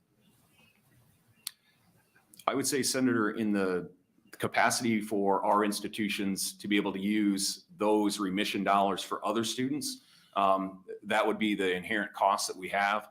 Right now, I do not allow the institutions, or it's our board policy, that they can't spend more than 22% of their overall tuition that they collect cannot be given to remission programs. And about 20% of their total pool of remissions goes toward RHOP. But overall, We bring in fantastic students that we enjoy the capacity to be able to teach and retain in the area and then feed them back into the rural communities that they come from. But the cost continues to grow at levels that are probably not sustainable for our institution without scaling back or certainly not agreeing to take on other partnerships with UNMC that we desperately need to meet the needs of the state. Okay, the RHOP program sounds like a good program from what I understand. It sounds like you're getting people involved and students involved that maybe not would have gone into healthcare at the beginning. So when I asked that, I'm kind of curious. So now you're getting more students, but if you're losing money off the RHOP student, it makes sense why you may want to scale it back, or there's only so many you can take. So that's one of the reasons why I was asking. I'm just trying to figure out the logistics of how it works with you. So Yeah, that's how it works. Okay. Thanks. Any other questions from the committee? All right. Seeing none, thank you. Thank you, Senator. Is there anybody else wishing to testify in support of LB 503? All right. Is there anybody who wishes to testify in opposition to LB 503? Is there anybody who wishes to testify in a neutral capacity?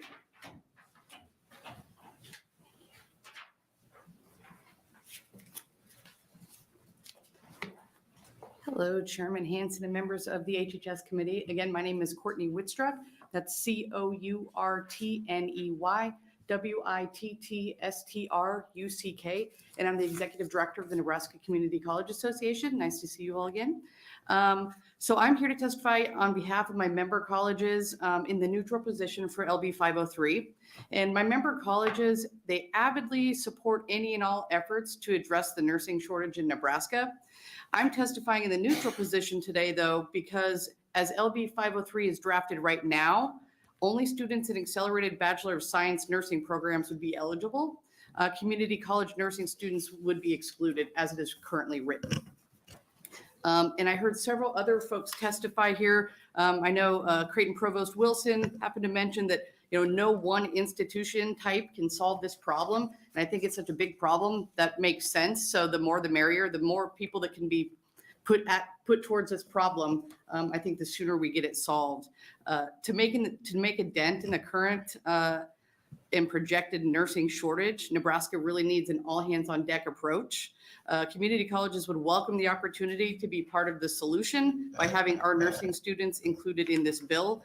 And we would be happy to work with Senator Aguilar and the committee on any amendments if so desired. Thank you for your time today. Thank you. Are there any questions from the committee? Seeing none. Thank you very much. Anybody else wishing to testify in the neutral capacity?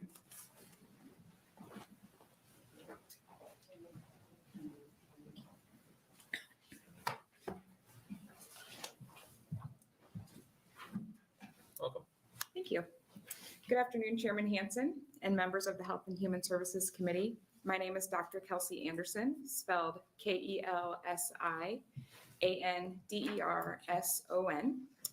I am the provost of Bryan College of Health Sciences and have served in academic leadership for over 10 years.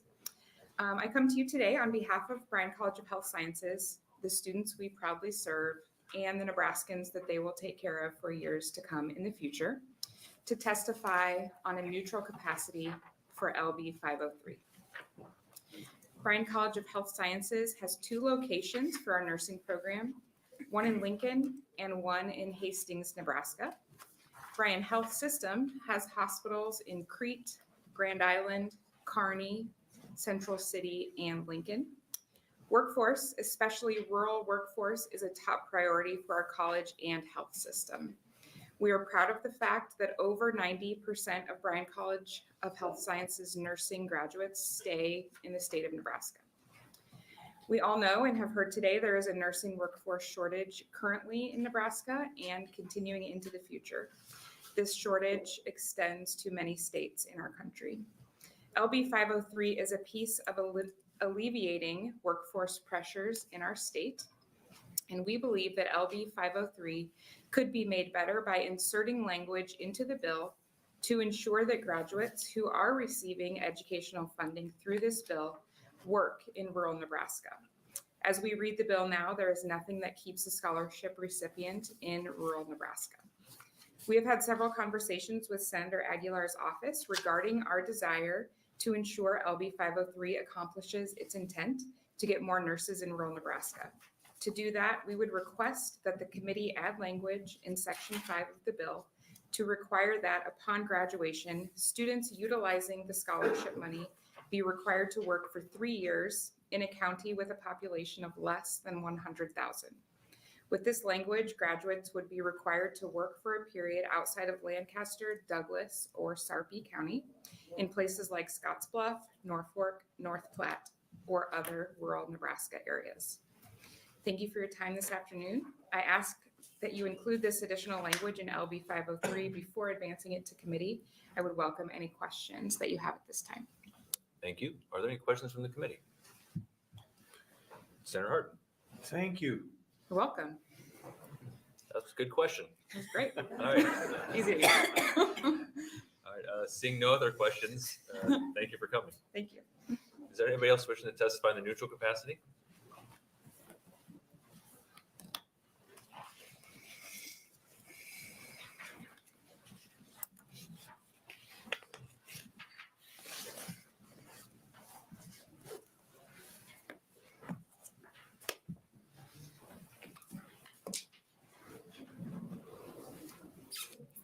Welcome back.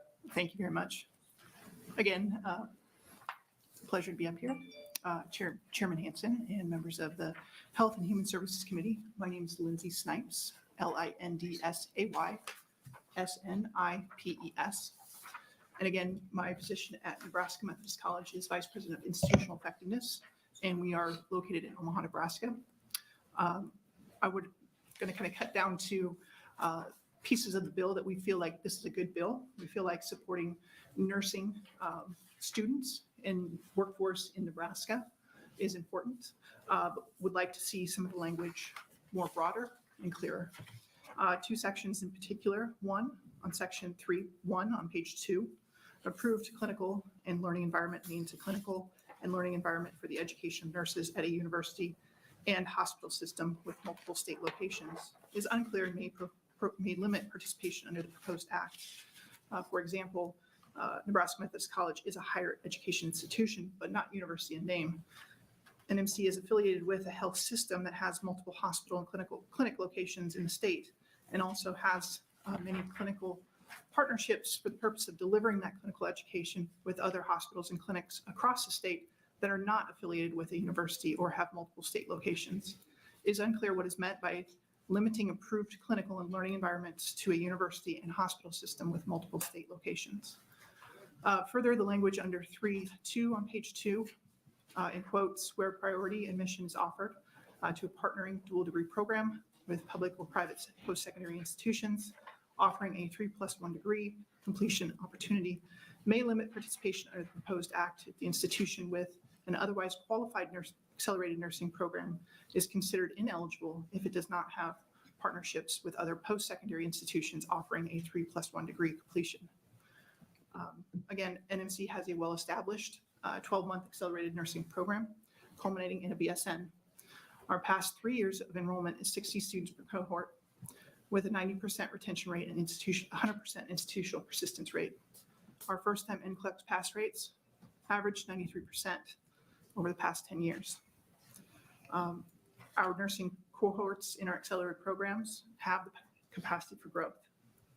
And in closing, again, Nebraska has a significant shortage of nurses, and LB 503 is an important bill towards those attracting, educating future nurses and growing Nebraska's nursing workforce. However, I would ask for the language to be reviewed and for the committee to remove restrictive language to allow other health colleges like Nebraska Methodist College and its accelerated nursing program students to participate. Thank you again for your time. I'll take any questions. Thank you. Are there any questions from the committee? Seeing none. Thank you so much. You're off the hook. Thank you. All right. Anybody else wishing to testify in the neutral capacity?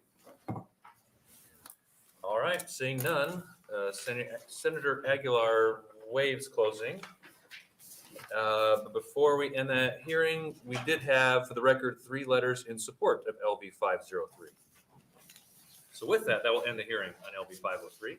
And we'll move on to LB 463. You can take over. Sure.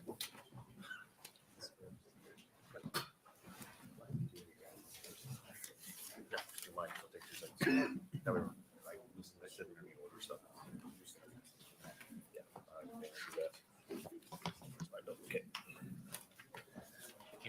Bill will still do proponents or opponents. Okay.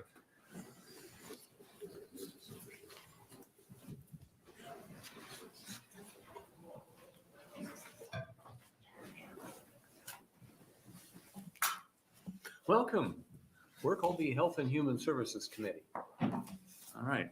Thank you, Vice Chair Harden. My name is Ben Hansen. It's BenHansen.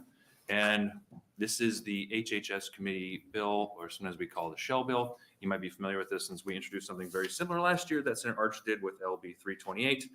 And so this is a bill that we can use in case the need should arise that we might have to amend it or use it for some committee concern that might arise in the next year or two. So with that, that's all I have. Any questions? Yes, I have Of questions. course. Why did you take it from 2 of its members to a member? We wanted to cut some of the rules and regulations, the red tape, so we can make it easier for people to do their jobs Thank you. and hopefully save the taxpayer money. Fantastic. Thank you. Any other questions? Seeing none? I will waive closing. Wonderful. Are there any proponents of LB 463? Seeing none, are there any opponents of LB 463? Thank you, Senator Kavanaugh. Seeing none, any in the neutral for 463? I guess we have waived the closing, so thank you. No letters? Do we have any letters? We'll close. We're closing Close for LB. for LB 463. All right, good. And then that will now open the hearing for LB 714. Welcome Senator John Kavanaugh, Thank the you. HHS. Thank you, Chairman Hansen. This is my first time in the HHS committee. Ooh, Ever. First time in HHS. well, welcome. Thank you. Good afternoon, Chairman Hansen, members of the Health and Human Services Committee. I'm Senator John Kavanaugh, John Cavanagh, and I represent the 9th Legislative District in Midtown Omaha. I'm here today to introduce LB 714, which would address the problems of insufficient affordable housing through a one-time investment in the Nebraska Affordable Housing Trust Fund, paired with technical changes to allow the fund to flow more efficiently and spur creation of more affordable housing across Nebraska. Actually, I should have done this at the beginning, but I have an amendment here. Let's see. It's the bill.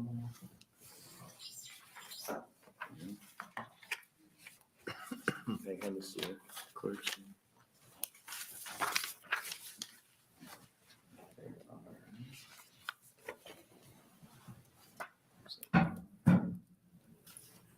Six pages.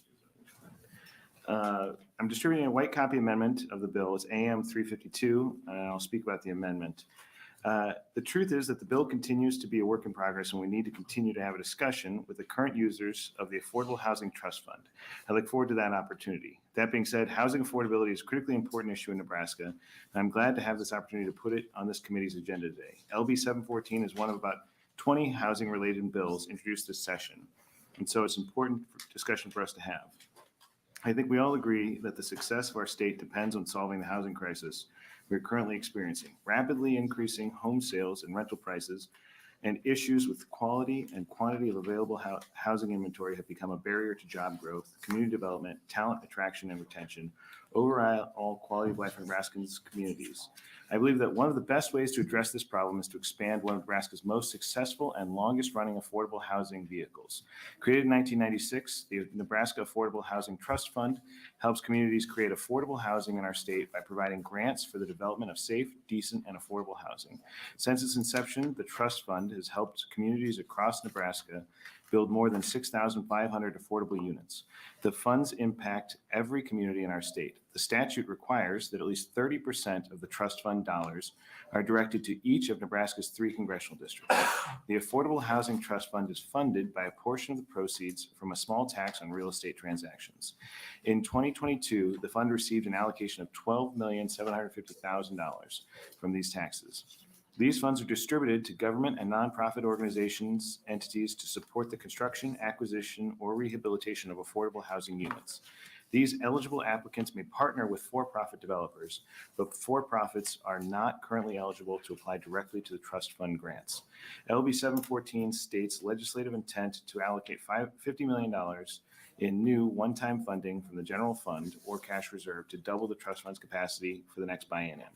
714 also contains several policy changes to make it more flexible and reflective of today's housing landscape. Failure to take significant steps towards solving Nebraska's housing crisis would result in the loss of people who call it home. Young Nebraskans looking to purchase their first homes will move to other states. Businesses won't locate or expand in our cities. Veterans, people with disabilities, older adults, essential workers, low-wage single parents, and those experiencing extreme poverty will face increased severe long-term consequences. Our grown children will be unable to return home to raise their own families. However, we're confident the housing bills currently being heard in this session will make considerable strides towards creating more vibrant and economically thriving communities.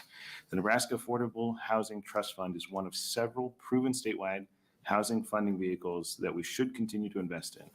I look forward to continuing to work with stakeholders to identify the best path forward for the Nebraska Affordable Housing Trust Fund. Thank you for your time. I'd be happy to take any questions. Thank you for that. We'll try to make your first bill in HHS as smooth as we can. Okay. Just make sure you tell your sister that. Yeah. I'm usually pretty hard on him in transportation. Are there any questions from the committee? Senator Eby? Yeah, thank you. Thank you, Senator, for being here. You talked about a small tax on the real estate. Do you have a number on that, or is it a percentage of the total acquisition cost? Or? Yeah, that's so this bill doesn't change that tax at all. But this is a funny committee to have a conversation about it. The docked stamp fee, I think is what it's called. And I actually don't know what the dollar amount on that is. And maybe somebody who's going to come after me might know the answer to that question. That'll probably be like Snoopy's ears go up when he gets in trouble. That'll probably be what makes the real estate people say, "What?" Well, we're not changing that fee. If we were changing it, this room would probably be full. Oh. But since we're not changing the fee, you can see they're reflected in terms of the amount of interest from the real estate community. Okay, thank you. Thank you, Chairman. Yeah, Senator Hart. How does someone access these funds? I mean, in order to get some help to get going, how does that actually work? Well, again, somebody behind me might be better to answer that, but so right now it's for nonprofits and government agencies. I think can get it through a grant-based process. And so what this bill does is we're going to put some more money into the available fund, and then would make it available to newer and emerging developers. So folks who are basically just starting out in the development industry to kind of spur more people to get into the industry of building houses. Okay, thank you. Senator Eby? And is there any way to get communities, businesses, and I think of North Platte, Union Pacific, biggest thing in town, to get some, for doing affordable housing, to get them to do some match money so that we can make our dollars go twice as far, maybe? I think that's certainly a good thought, and I would imagine that there are programs like that. I guess, what do you call it? The old company town sort of idea. What you're talking about is have the company invest in it. That's it. And I don't know if this bill would be positioned to capture that, but maybe one of the folks behind me might be able to answer that as well. I suppose some of these towns, the biggest business in town is Bud's Bar. Okay, thank you. Senator Michaela Cavanaugh? Thank you, Chairman Hinson. Senator John Kavanaugh, what I'm hearing from Senator Murray is an offer to help raise money from some private companies to create such a public-private partnership. I've been hung up on before. I just also would like to express my disappointment that this family reunion is just the two of us when it comes to affordable housing. We could have had this whole room filled with Kavanaughs to testify in various capacities. I don't think the rest of my colleagues today are as disappointed. They're probably tired of hearing Kavanaugh's talk today. I'm aware that this is the last hearing before the weekend. Thank you. Yes, I have, I think, a couple questions. Is there anything in here that stipulates that you give priority to for-profit entities that do not work in conjunction with other organizations? I don't expect no less. Is there anything that says they have to be in Nebraska? I think there is probably room for tightening up the definition of who's eligible, but yeah, I think you're right. It doesn't specify that they be a Nebraska-based company, and it also doesn't put a top-end size limit on it, which is something I thought about after the fact as well. Yep, I was going to ask that too. Also, I'm trying to think what the other one I had. With the definition of low income and very low income families that's in here, where do you think most of this money would go to then? Well, I think right now it's going to, it's meant to be low. Like which area of Nebraska? Sorry, I should probably say that. Well, so currently it has to be split up 30% by each congressional district. So, I mean, realistically, that leaves a 10% swing, and my guess would be the bulk of the 10% is going to the second congressional district when it does come out. Okay, because I know some places just may not be eligible, so they won't spend it, I think. Yeah, I do know that some rural communities have had trouble capturing some of that funds, and perhaps allowing for other entities to capture it, which is what this bill does, would allow for some of those rural communities to have another mechanism to actually be able to do that. Okay. And one other question. Why are we hearing this bill? That's a great question. Question. So what I was, yeah, DED. Yeah, so what I was this fund. told is that this fund, the Affordable Housing Trust Fund, was created by this committee when Don Wesley was the chair of HHS. And so it was his idea. He brought it to his own committee, and if the bills referenced about this have just always gone to HHS. It doesn't seem like the right subject matter for HHS, but it's that's why it's here, is what I'm told. Well, if your hearing lasts less than 20 minutes, I think, no, I'm fine with it. Okay, all right. Thank you. You're here to close? I got to pop over to appropriations and see if they've done my bill without me yet, but I'll come back if I can. All right, that's all right. Okay, so with that, we'll take our first testifier in support of LB 714.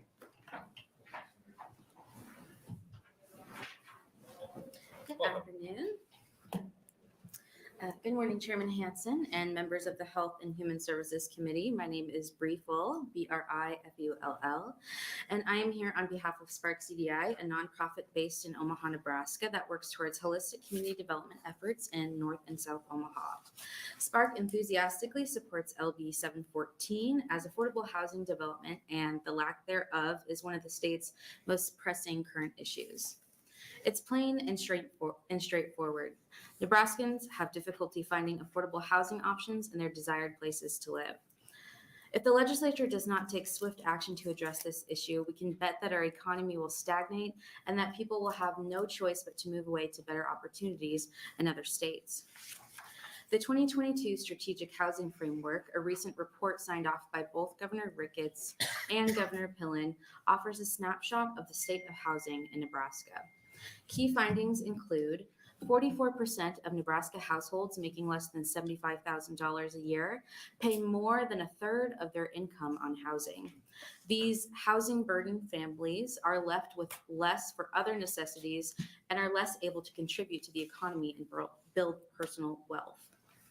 Rising housing costs are due in part to housing inventory that has not kept pace with population growth, and new construction has continued to increase since 2009, but has yet to reach pre-2006 levels, resulting in a continuing tight supply of housing. The Nebraska Affordable Housing Trust Fund is a proven and valuable tool for helping communities create affordable housing across Nebraska.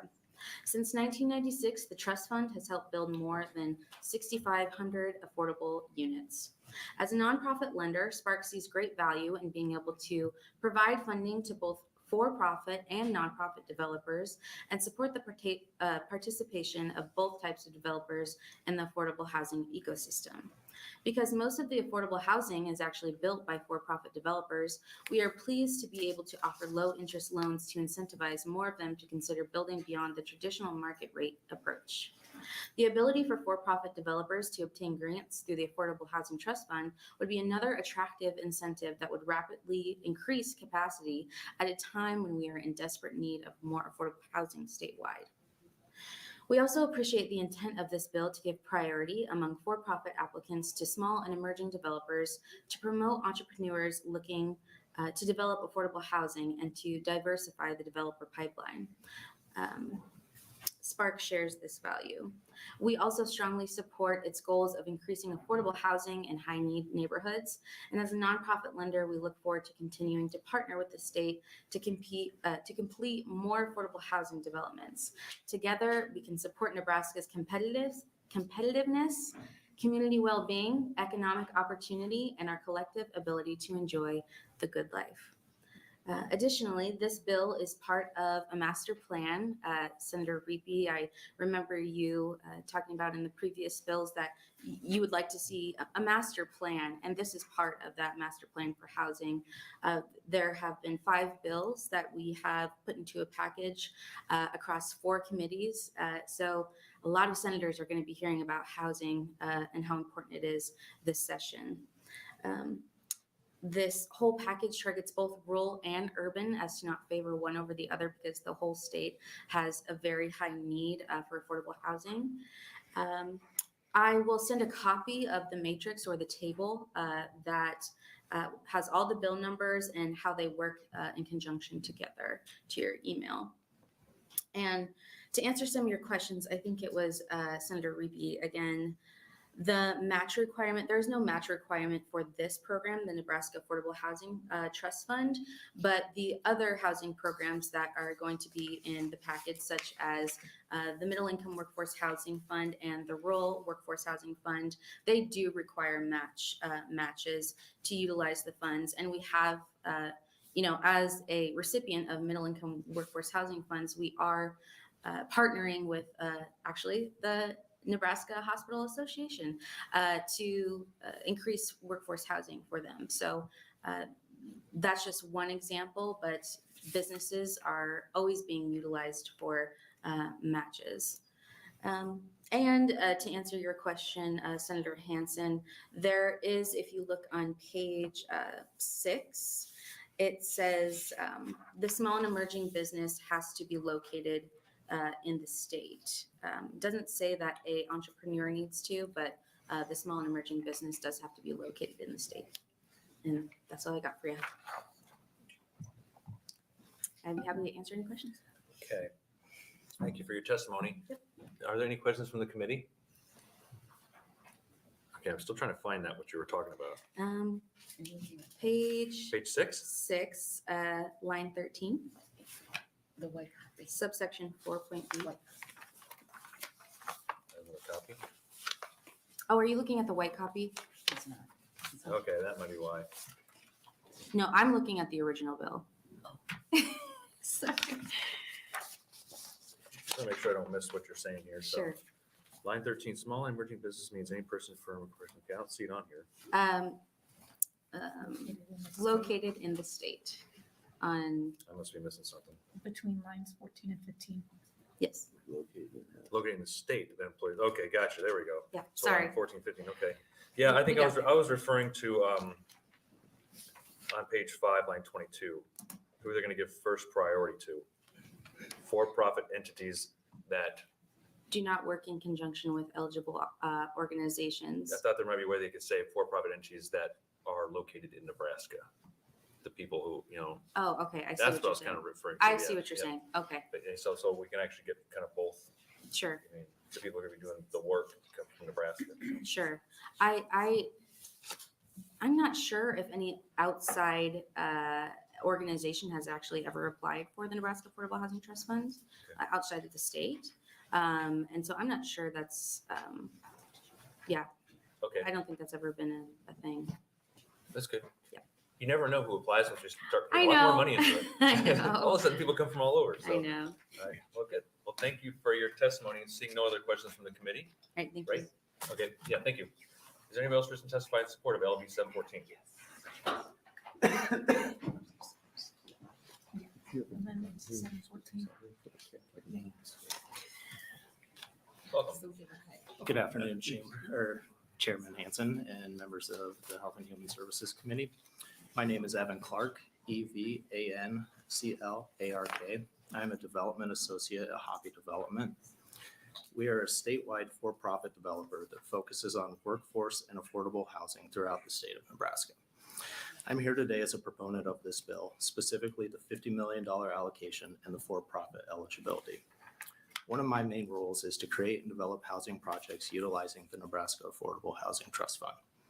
We previously have partnered with nonprofits for the current trust fund projects. We are also in the process of partnering with additional nonprofits for funding and housing projects during this year's trust fund cycle. While these partnerships and organizations are great and very beneficial, they can be a barrier.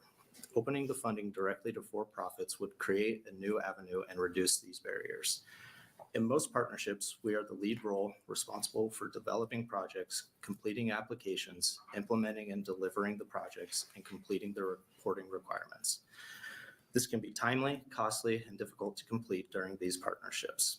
Approving this bill would open up the funding and remove the middleman and streamline the process to help spur more affordable housing in Nebraska. By directly being able to apply for funding, we can greatly leverage the funding by developing projects at scale. This can reduce costs, which will end up benefiting the tenants and homebuyers. Also, by leveraging these funds, we can create larger projects with more units, which will require less subsidy per unit and increase the efficiency of the funds. The additional $50 million will also be very beneficial. While I don't have the exact numbers, the 2022 trust fund cycle awarded roughly 30 projects with about $15 to $17 million. An additional $50 million could award anywhere from 50 to an additional 100 projects. Many communities have not been able to use this funding due to capacity issues, which is one of the reasons we partner with these organizations. The Nebraska Strategic Housing Council states that Nebraska's competitiveness and economic future hinges on solving the housing crisis. Some of their goals are reducing the cost burden households by 44,000, and by 2028, developing and rehabilitating 35,000 affordable and attainable low to middle income rental and home ownership units. These goals will require more funding and projects and the efficiency of the funding use. If for-profits are able to apply directly for these funds, this will be beneficial. Thank you. If you have any questions, please let me know. Thank you. Are there any questions from the committee? Senator Kavanaugh. I just wanted to say that even though she's not here today, your state senator says to tell you hello. I was disappointed that Senator Waltz wasn't here. Any other questions from the committee? Senator Ballard. Thank you, Mr. Chairman. And you may not know the answer to this, but on the fiscal note, it says that the 50 million will be distributed approximately 10%, 27.5%, 40%, and 22.5%. Do you know why that is? Why isn't it just 25, 25, 25? I mean, you may not know, and someone may behind you. Do you know where it is in the bill? It's actually on the fiscal note from the department, and if you don't know, that is completely okay. That is okay. Thank you for being here. All right. Any other questions? All right. I did want to address one of your questions. Sure. I think it was you that had it. The congressional districts, typically the 3rd congressional district is usually the most competitive district. So any funding that's left over, the discretionary funds usually goes to that district. So it's very competitive in the 3rd congressional district.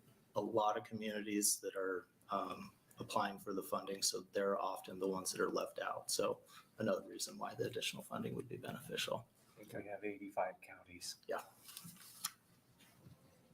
All right. Thank you for your testimony. Thank you. We'll take the next testifier in support of LP 714.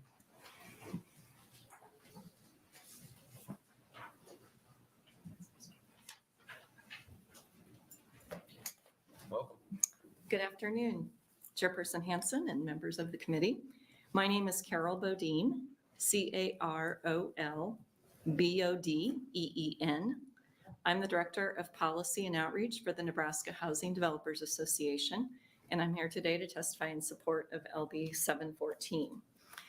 The Nebraska Housing Developers Association is an organization with over 70 members from across the state.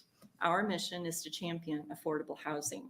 It's our goal that Nebraskans of every income have the cornerstone foundation of a healthy and affordable home.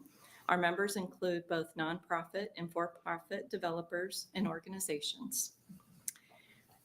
And I love the Nebraska Housing Trust Fund. So I'm excited to be able to talk about it. Our organization supports the appropriation of $50 million to the Nebraska Affordable Housing Trust Fund to be used to develop housing for low and moderate income families throughout the state. The Nebraska Housing Trust Fund has supported development of safe and affordable housing units, resulting in new jobs and millions of dollars of community investment across Nebraska. When I say that our goal as an organization is that every Nebraskan have the cornerstone foundation of a healthy and affordable home, I feel that the Nebraska Affordable Housing Trust Fund is the cornerstone foundation of affordable housing development in Nebraska. Our organization was formed at the time that the Nebraska Affordable Housing Trust Fund came along. We have advocated for the trust fund throughout the years and have seen the accomplishments of this fund. Grants from this trust fund can be used in many ways to facilitate affordable housing: new construction, rehabilitation, weatherization, accessibility, down payment assistance, demolition of vacant and condemned buildings, home buyer education, and assistance to nonprofit affordable housing developers. Amounts awarded typically result in overall development investment of over 3.5 times the granted amount. And that doesn't count the impact on jobs, small businesses, and the building supply stores in these communities. These types of investments make a difference in communities, in neighborhoods, and in the lives of individuals. When I worked as a nonprofit affordable housing developer in North Platte and made use of the trust fund dollars, I saw firsthand the work that could be done. I saw the increase in property taxes generated by the projects that we were involved in. And I also met the people that benefited and saw the appreciation they had for the opportunities that these projects had provided. The only downside was that we couldn't do more. And this additional funding, on top of the normal annual allocation from the doc stamp, could allow organizations to do more, to make a larger impact. With all that said, and speaking on behalf of our members, we do have reservations regarding some of the proposed amendments to the Nebraska Affordable Housing Act. It's my understanding that an amendment has been proposed that will address concerns that we had related to income guidelines and length of application periods. Our membership is diverse, and while there are some that support allowing for-profit entities to be eligible for these funds, there are also many that oppose that change. Reasons for opposing include unanticipated tax consequences to a for-profit entity in receiving grant funds. Tax liabilities could result in state funds being used to pay federal taxes. And the Nebraska Affordable Housing Trust Fund has a 26-year history of success helping develop and spur development of affordable housing by granting funds to nonprofit organizations and government entities. This success involves for-profit organizations who are actively involved in this development activity as they work in conjunction with the eligible nonprofit recipient. These nonprofits are the heart and soul, and over time, I think there's concern that it may undermine their sustainability in that if going forward, they had to get to a point where they competed against for-profits, it could be more difficult for the nonprofits. And as I said, our membership includes for-profits and nonprofits, and so we have a mix. The bottom line is that we need to continue investing in housing, and I know you keep hearing this, and we are simply still behind the need and the demand that was created after the recession of 2009. And this need is especially high for those families of low and moderate income. I ask that you support this additional funding for the Nebraska Affordable Housing Trust Fund, and I'm happy to answer any questions. All right, thank you. And I probably could answer the question regarding, Senator Reap had a question on the doc stamp that funds the normal allocation to the trust fund. It is $2.25 of every of each real estate transfer. And of that amount, 50 cents is retained by the Register of Deeds for that applicable county. 25 cents goes to the Department of Economic Development Site and Building Fund. 95 cents goes to this Nebraska Affordable Housing Trust Fund. And then 25 cents goes to the Homeless Shelter Assistance Trust Fund. And 30 cents goes to Behavioral Health Services Fund. Thank you. And how does someone access the funds, I believe was also asked, yeah.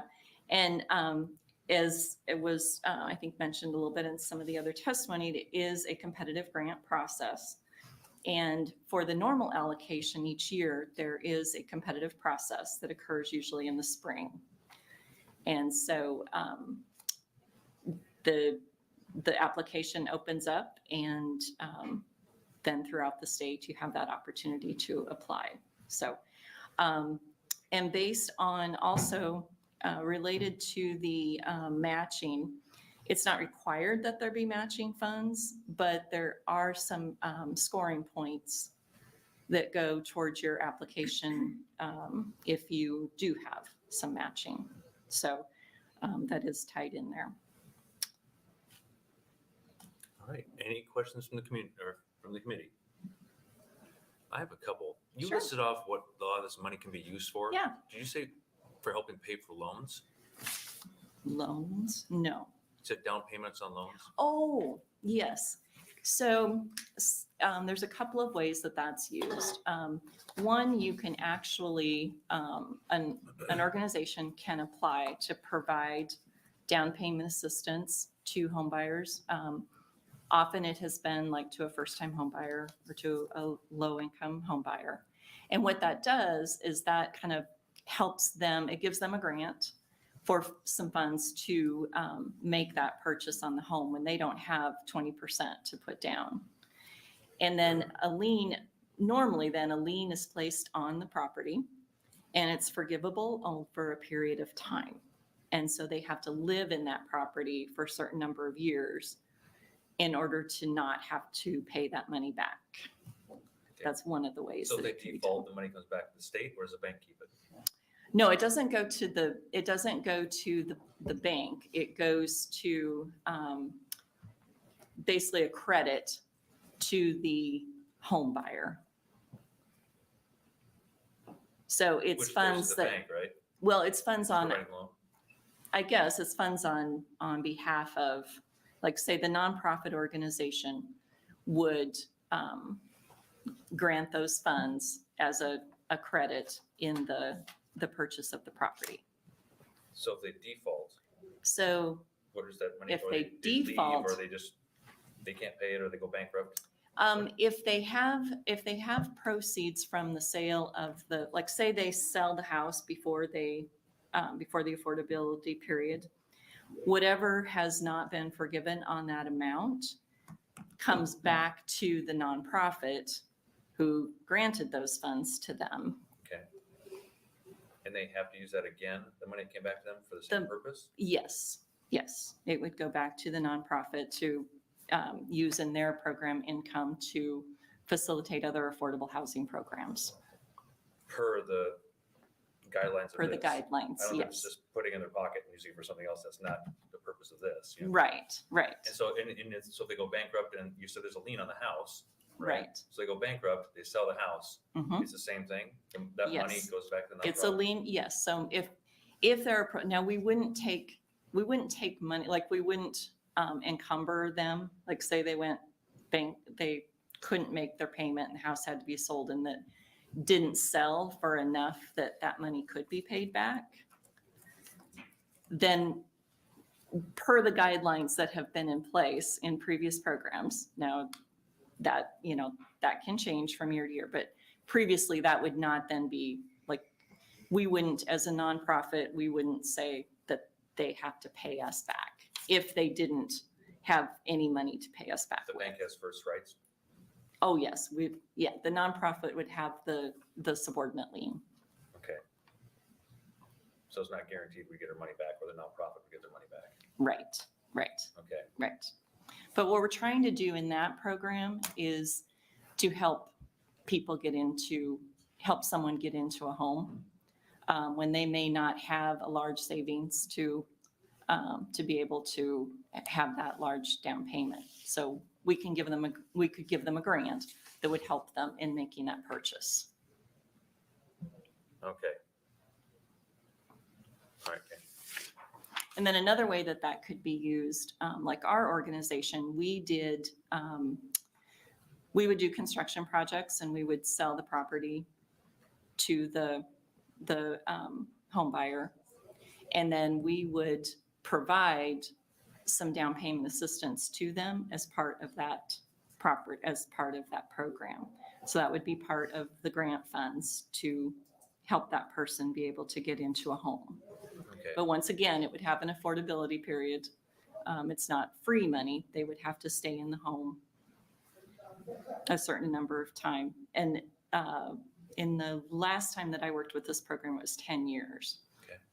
So. Yeah, so, okay, so they leave after 5 years. Then whatever has not been forgiven then would come back to the nonprofit. The nonprofit, not to the state, not Right. back to the general. Okay. Right, right. I'm surprised. I would think it would come back to the state, the people who allocated the money, instead of going back to the nonprofit. Because I think it's because the funds they've been originally granted to the nonprofit to use for affordable housing development. Okay. And so then the nonprofit would then have to continue to use that money toward additional programs that would be helping low to moderate income home buyers. Okay. I appreciate you answering my questions because we don't really get a whole lot of affordable housing bills. Exactly. In HHS. Well, and that's one of the reasons that that we were happy, that Bree was happy that this was able to come before this committee, because it's good. Affordable housing is not a simple. When I started, I had worked in banking, I had worked in economic development for Chamber of Commerce and all that. It still took me a good year or two when I started working for the Affordable Housing Development Organization in North Platte to really get a handle on affordable housing development. And there's a lot of pieces that go into it. So I was under the illusion that this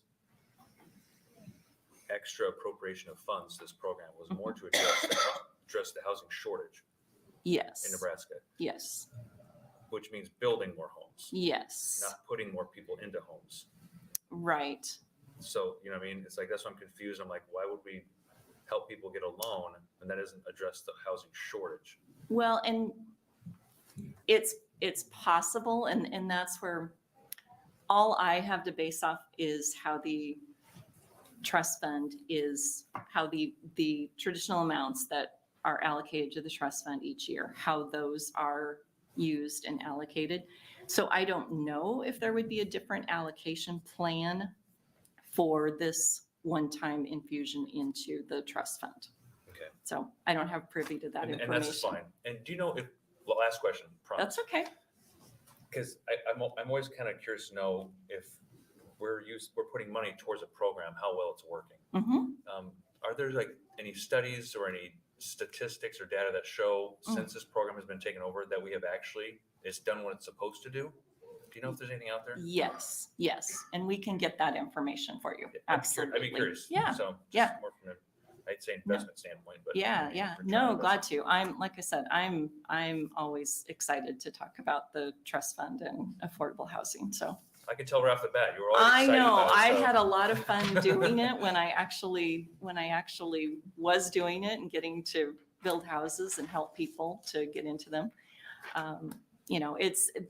You really feel like you're making a difference when you're helping people either fix up their home when they can't afford to, or when you're helping them get into a first-time home that they thought they might not never have an opportunity to do. Sure. So, Okay. Yep. Let's just make sure. Any other questions from the committee? All right, seeing none. Thank you for coming. okay, Appreciate it. thank you, and we'll get some statistics to you. Thank you. Appreciate that. Take the next test for our support.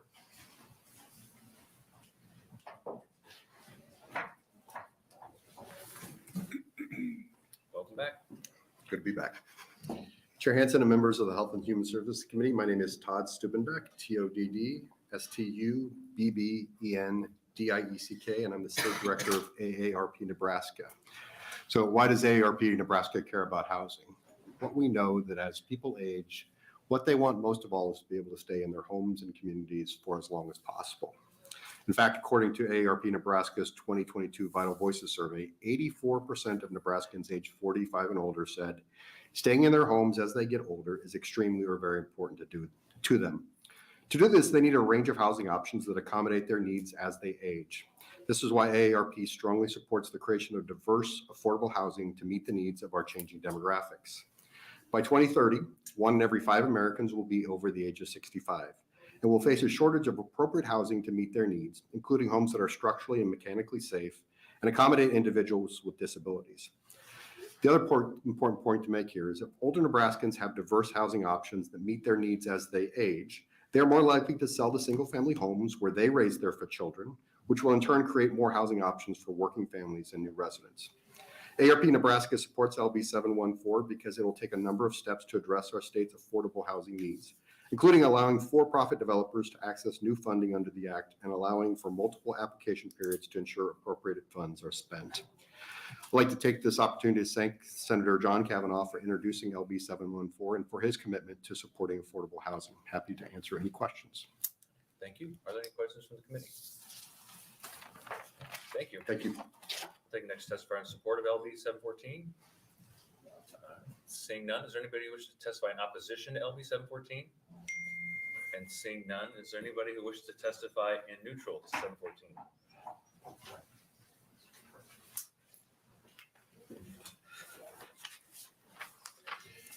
Good afternoon, Chair Hansen, distinguished members of the Health and Human Services Committee. My name is Wayne Mortensen. That's WayneMortensen, and I am here today as the Chief Executive Officer of NeighborWorks Lincoln. NeighborWorks has been a prolific developer of for-sale affordable housing since its founding in 1986 and is a high-performing grantee of the Housing Trust Fund, which is the subject of today's hearing. We are fortunate to be a regular grantee and leverage approximately $1.5 million in these funds every year to support the construction of at least 8 new homes and fund a down payment rehab assistance loan program, which I'm happy to answer any questions that you have on. Combined, our efforts with trust fund dollars help 30 low and middle income Lincoln families achieve their dream of homeownership each year. The trust fund plays a critical role in the continuum of subsidized housing and production across Nebraska. And it's really critical because it's our money. It's not passed through federal money. Prioritized on our goals, not the rules or compliance regulations of agencies outside of the state. Distributed to our organizations, Nebraska nonprofits committed long-term to the array of needs across the state's diverse communities. Our experience with the trust fund compels us to advocate fiercely for expanded resources that can transform, that can be life-changing transformations to Nebraskans of all backgrounds, and to promote caution on any fundamental changes to the program, whereas LB 714 does both of those. That's why we're here as neutral testifiers. Let me be clear that we're highly supportive of monies allocated from the general fund into the trust fund, as those directly translate into home ownership and rental opportunities for Nebraskans everywhere. We're also supportive of the idea of doing secondary application periods and opportunities to get the funds into communities when and where possible. Affordable housing is not limited to a particular season, and neither should funding be. That's where our support starts to change a little bit into concern with the legislation. The bill on page 5 eliminates increased homeownership as a prioritized selection criteria. And NeighborWorks is a strong advocate for quality rental housing, but believes also that the first-time homeownership should remain a primary emphasis of the fund itself, as that has been one of its calling cards over its history. The question of for-profit developer eligibility is a really complicated one because the program works in part because of the motives and track record of its grantees over the years, which have all been nonprofits with track record in the communities they live, expanding affordable housing and increased stability in the communities they serve. Today, when a private developer identifies a project that could benefit from trust fund support, they partner with one of these agencies to achieve their kind of now collectively shared vision for the project. This allows the partners to leverage the funds tax-free while ensuring that an experienced nonprofit is administering those resources and doing the necessary work of notifying the community about the opportunity that's coming. To revise the trust fund grant making to prioritize for-profits not working in conjunction with eligible organizations would compromise this dynamic while also creating a potential tax liability for those for-profit groups. For instance, every $1 million going forward of grant money distributed to a for-profit developer would then come back to the state in $150,000 to $250,000 in taxes, because that has to be declared as revenue to that developer. And so we're using state money to fund state taxes in that situation. Not to mention that there are other programs such as the low-income housing tax credit program that already benefits developers of that scale and of those business models. The final concern that we have is that the appearance of several small and emerging businesses as first-time grantees with limited experience in affordable housing would further stress the managerial function of the Nebraska Department of Economic Development staff. A place that has already been kind of wrecked with the perfect storm of workforce turnover, all of their new ARPA responsibilities that we're grateful to have been appropriated from the last legislative cycle, and the evolving requirements from the pass-through funders that keep changing the rules for their money. To be sure, Nebraska's housing needs surpass its current development capacity, and so the importance of recruiting and cultivating new housing developers across the state is of critical importance. The Department of Economic Development would also be a perfect venue for this initiative because it would ideally leverage expertise from both the housing and the business development portfolios at DED to create financial tools and technical assistance specifically useful to small and emerging developers in both the for-profit and not-for-profit spaces. And we would be eager at NeighborWorks to join forces with the DED and our housing partners across the state to create such a program. We just don't believe that program should be the trust fund for the time being. We appreciate Senator Kavanaugh's commitment to affordable housing and are really excited about the opportunity to be in dialogue with the Health and Human Services Committee about the critical importance of affordable housing across Nebraska. Happy to answer any questions that you have. Thank you. Are there any questions from the committee? Seeing none. So just to really quickly respond, of those $1.5 million we get every year, a third of that is for a down payment assistance program that helps working class families afford entry-level housing. Those grants range from $25,000 to $35,000. They cover their closing costs, they cover their down payment, and then they fund a $12,000 to $15,000 rehabilitation scope to get those homes up to maintenance-free condition. So it's not necessarily creating new housing, but it is preserving existing affordable housing within the market. And so as just a general funding priority, it's critically important because otherwise our deficits begin to skyrocket even further. Now I got a question. Yeah. So your NeighborWorks Lincoln builds homes Yes. that are eligible, like they have to be built or for sale within a certain price range? Mhm. What is that price range? We have three different lines of business on our real estate side. We build homes that are sold then to families at 80% of the area median income. So that price point has to be at about $180,000. The rest is subsidized from help with the trust fund and other programs. We do have a workforce rehab program where we do basically gut rehabs of homes. Those have to be sold between $125,000 and $275,000. And then our DPA program is whatever the home buyer can afford, plus that down payment assistance loan I just referenced. Okay, so you're saying building a new home has to be $180,000?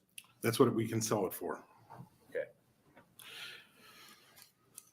Okay.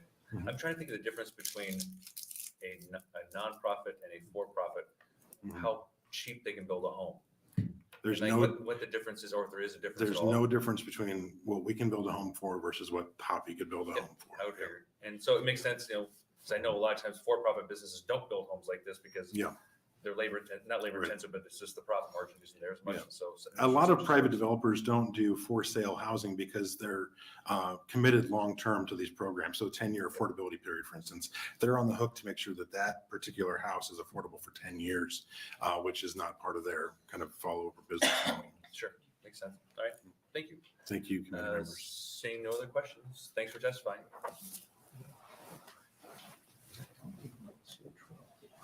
Anybody else wishing to testify in a neutral capacity?